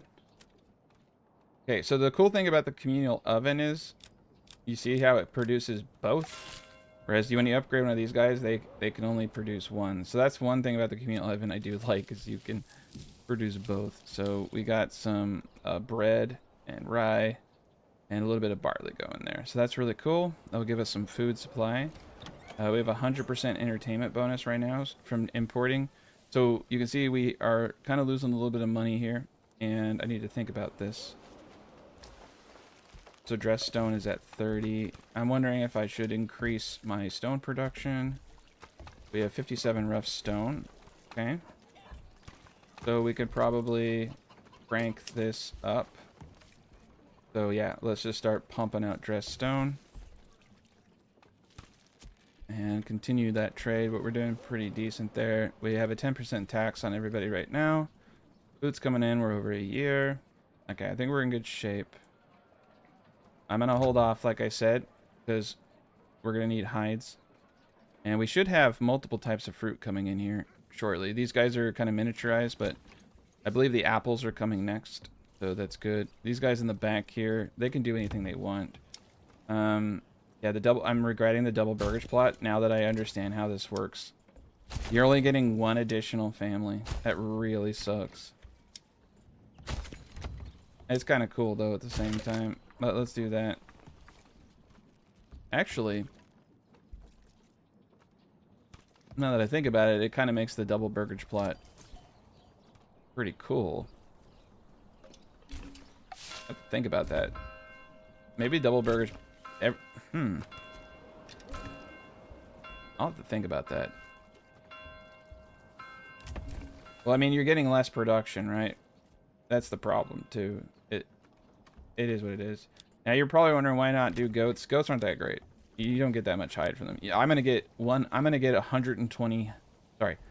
I'm going to get, like, 62 hides a year, which is, like, 62... enough for 62 Burgage Plots, just from the sheep. What I want right now is meat. I want a lot of meat. And I want different varieties, so I'm going with pigs for that reason. I've never liked goats. I think goats, they need to be heavily, heavily buffed. Okay, so I could do tier 3 on these. I'm gonna, like I said, I'm gonna hold off on tier 3ing houses until I get boots. Because I want to get, until I get a tier 4 house. I really want to get a tier 4 house. We'll do one, like this guy can be tier 3. And this is what these houses look like at tier 3. They're pretty cool. And you can see here, we got 3 families instead of 4. You just need to opt into the new beta if you want to play. It's in Steam. You just right click and go to beta tab and you can opt in to play this right now. But yeah, you need 7 food types. It's pretty nuts. 1, 2, 3, 4, 5, 6, 7. Yeah, at tier 3. This is kind of how it was. You used to need 2 grains, so I'm wondering if tier 4 is just going to be wanted. Who knows? We're going to find that out. We're going to find that out. I just need some footwear. I need 1 kind of bread. Meats. We got the fruits coming in. So we're going to be there probably within a year. And we're going to need a butcher. Now, butchers are kind of a pain in the ass. So we're going to need another house. Let's see. How many burgages do I have? I have 25 plots. Okay. As long 25 is good. I like to go in increments of 5. Reduce how many market stalls I need. Yeah, let's do it down here. I'm gonna put a butcher right here. There we go. Perfect. That'll be our butcher. And we are at 17 sheep, 25 lambs. They're taking a bit to grow. Got 9 chickens, got 10 pigs. This is heavier than it looks. Alright, we got the cob.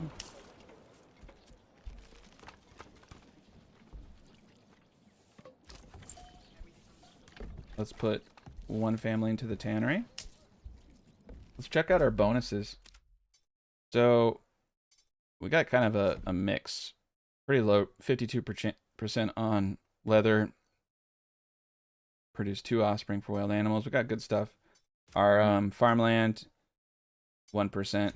Rural, 5%. They don't have any bonuses yet, except for this one that gives local handyman. But we're at 0 there. Yeah, pigs are just, like, honestly, pigs are just, like, where it's at. They're just super powerful. They generate good meat. And we need, meats. So when I built my 1,000 pop tier 3 city, meat was, like, one of the biggest bottlenecks.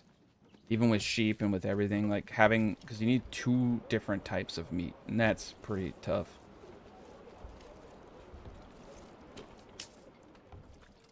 Okay. Now, we could do a bakery. And that would be wise. That would be wise. Like, right here would be a good spot for a baker. Okay, let's get the baker up. Because the baker creates double the bread of an oven.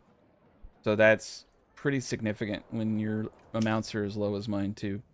Significant in any situation. Okay.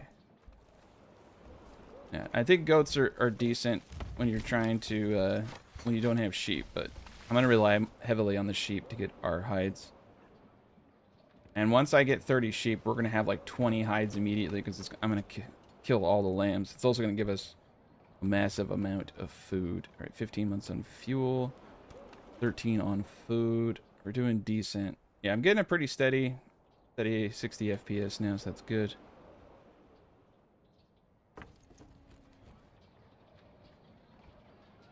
Any collision issues, you're asking? I haven't noticed too many. They'll still play bumper carts, but I'm not having issues like you're probably referencing, like getting stuck. But like I have noticed that they've decreased. I think the way that they increase the FPS is by decreasing rendering distance. For instance, you don't see the sheep until I'm like right about here. And if we take a peek at my settings, you can see I'm all the way to the right. And we're playing 4K. So I think that they probably decrease rendering distance, which kind of sucks. And hopefully they give us an option to turn that on or off. As you can see. Well, actually, I think it may only pertain... Yeah, you can see the rendering distances are changing. And details are changing. So that's one thing. That's alright. And let's see. Looks like we need another person in the storehouse. Why do I have to carry this alone? There we go. Now we have no extra people. That sucks. Alright, I gotta find somebody I can steal. Well, we do get the bakery. So this is what I hate about the baker. You can only select one. Right? So 1 wheat flour makes 4 freaking bread. It's crazy. Okay, I'm gonna have to steal the oven, dude. That's fine. And this is gonna be a butcher. We're starting to run out of people. I might have to pull out of the stonemason here. I'll just leave it at ×4. At least he's producing. I might not even have needed the extra. Yeah, we only have 3 rough stones, so 1 dude at twice the production capacity should be sufficient. And rye flour, 75 herbs, a little bit of barley, got the malt going. Everybody doing what they need to do. Okay. So all that's missing now are shoes. These fancy people, man. Gotta have their shoes. Yeah. Alright, yep, footwear. Let's check one more time. We got 19 sheep. Okay, I'm impatient. We gotta be really careful when I do this. Really careful. I hate the fact that the butcher starts on. Like, if you build a butcher and then you walk away, you'll come back and everything will be dead. You gotta watch. You gotta sit here and watch it. You cannot miss it.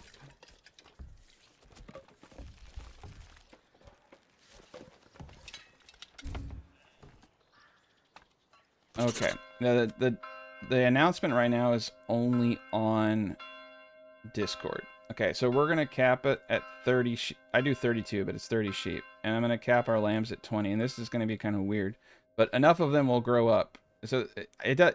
The thing is that I don't know how it determines which lambs to get rid of, because you know there's a period of time before they become sheep. So if it keeps killing the lambs closest to becoming sheep, you're gonna be up shit creek. So we're just gonna do it like this and pray that they don't all die. So yeah, that will bring us down. That's gonna give us the leather that we need. So I'll come over to the butcher and I'll show you. Right? Sheep and lambs each give 2 mutton and 1 hide. Alright, and you're gonna breed about 62 of these a year. So it's like a little bit over 120-ish meat. And you're gonna get about 62 hides per year. And that's enough for all the shoes you need. So that's another reason why I don't do goats. Because sheep are king.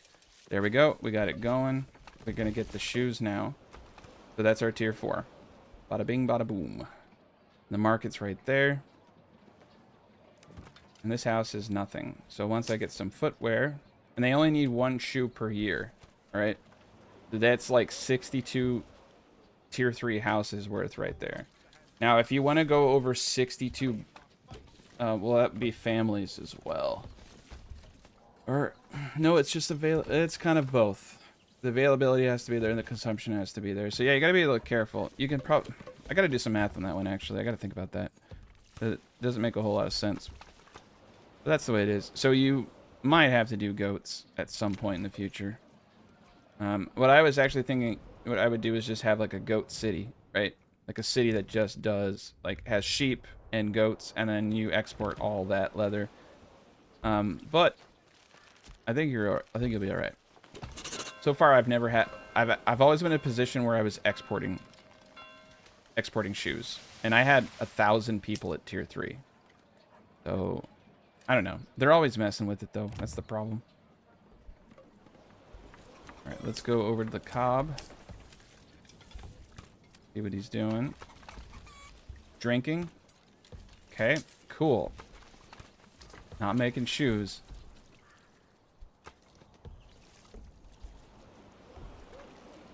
Right now, deer hide is just a this is actually, it's pelts, and it's rabbit or deer. You trade it. That's it. All you can do is trade, and it's kind of lame. I think they should allow us to use it, but it's just a trade item. Same with honey and wax. They took out the ability to consume honey. It's basically a trade item now. All right, so we're making bread. We got wheat bread and rye bread. Perfect. Oh, come on. Don't tease me, man. Give me them shoes. We're so close to tier 4. I just want to show people tier 4. Okay. We're getting close. Okay, so the butcher's going to work. So you can see that we're also getting mutton. So we got mutton, pork, small game. And this is the way to do it. This is like the best way to do it, to get your foods up. And the tannery is a tannin. So, unfortunately, let's see. Got one shoe. Okay, so that shoe is going to be given access to the closest person to the market. Oh, that sucks.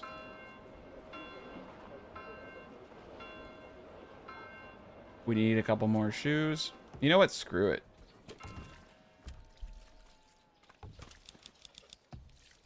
Bring lambs down to 15. We're at 19 sheep. I mean, I can always just buy the sheep at this point with the money I have. We'll call a few more sheep. We'll get it going. And then we'll get that tier 4. Check out the boots. Alright, transporting. There we go. We're going to get some boots here in a second. We got 5 shoes now. Do we not have enough stalls? Okay, we have 100% on everything. I'm going to overstock by 1 just because I play with it. Up there it is. Tier 4. We did it. Okay, now that we're at tier 4, I can go to tier... Oh, nice. I can go to tier 4 here. Tier 4 there. Tier 3. Alright, let's let them build it all up. And holy moly, look at that. That is crazy big. Oh my god. We'll speed it up a bit.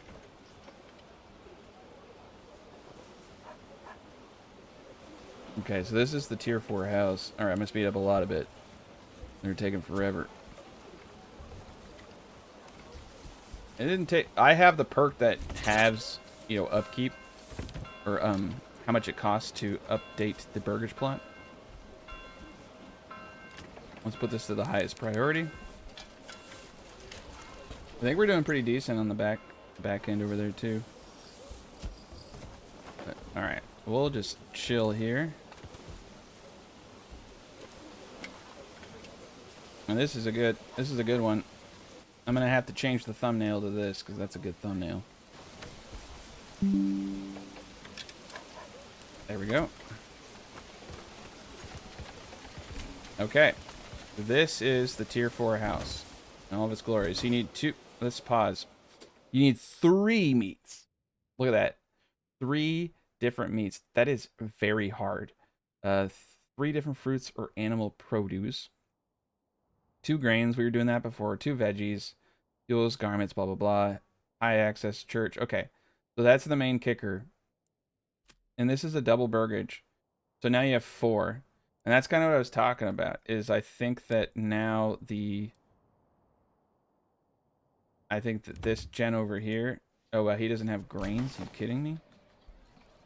I think he's going to have 3 families, and this is going to have 4. That's crazy. Look at that building, dude. That's massive. Alright, so that's a level 4. That's a level 4. That's cool. So this was a single plot. So now single plots can have 3, And double can have a max of 4, just like I was talking about. That's crazy.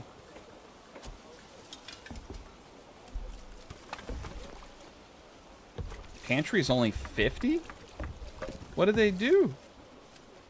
Alright, so the pantry is 75 at tier... Whoa, dude, they reduced the pantry sizes too. So the advantage of the double Burgage plot is the one additional family and the pantry. Also, you're generating higher revenue. But that is hard to keep that much meat. The grain wasn't difficult. Meat, oh man. See, this is what I'm talking about. If you want like a really high class city, you're gonna have to keep your numbers down so you can supply everything. You can see our approval is 81%, which is great because we're getting +1 passive on all tiers. Our passive income is through the roof. It's really, really high. We go over the records. We look at trade for the last 365 days. Our net is 646. We're selling a lot. The stone is awesome. You can see the stone is really, really cool. We don't have too many people working in that industry, but we're going through a lot of iron. We're spending a fortune on barley. So the best way to do barley, so just to let you guys know, you can use pack mules or you can use the trade station. I know I've shown you guys this like over and over if you watch me, but you have this thing called foreign trade route. So you'll have multiple values. So you can import barley for like 3 versus 11 from your own region.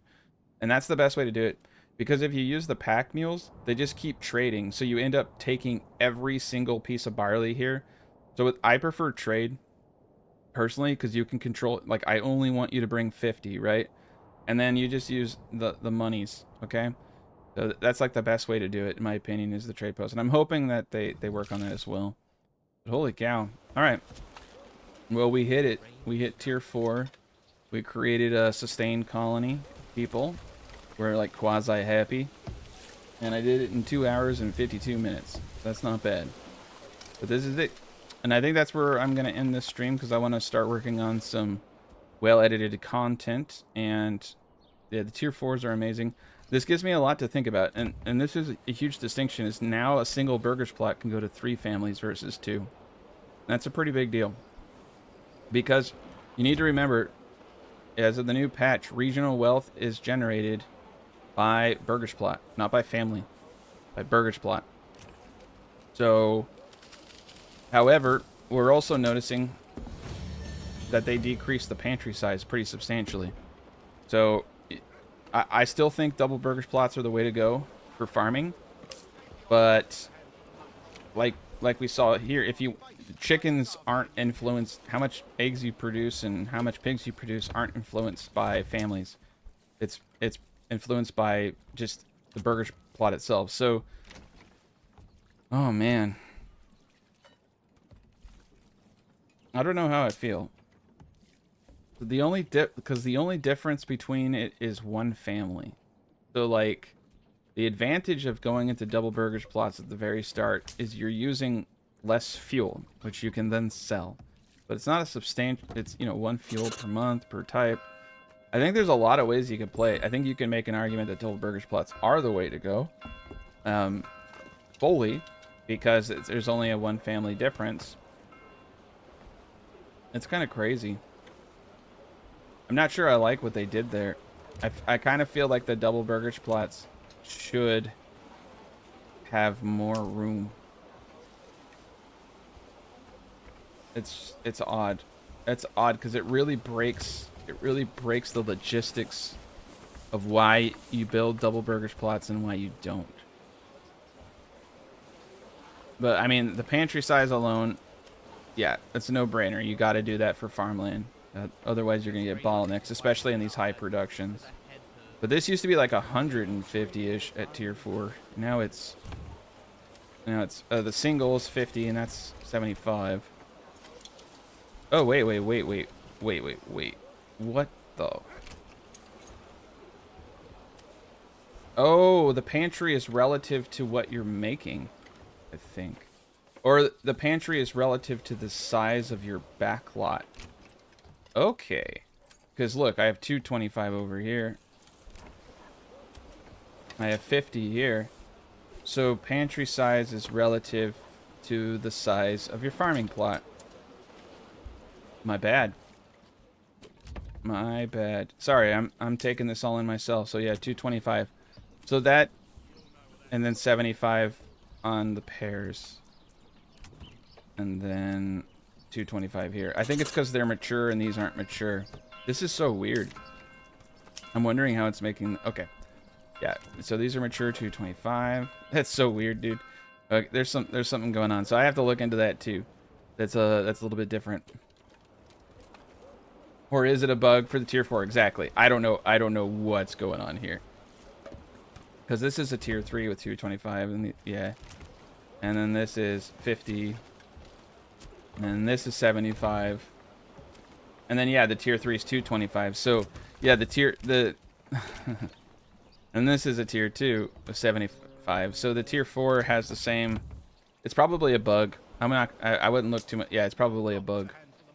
Good call. Yeah, see how it's 75 on the tier 3 right there? The double. And then it's 50 on the tier 2. And 150 on the okay, this is so weird, dude. It's all over the place. I'm not sure if it's relating to what they're producing too or something, because it just seems really inconsistent. Anywho, thank you guys so much for watching. I'll be working on a big video. I'm not going to play it on this map, though. New maps are always just, like, full of bugs, so it makes it hard to test new mechanics. But I did want to showcase the new map, let people see it. So these are the tier 4 houses. They're pretty cool. All right, everybody have a good rest of your day.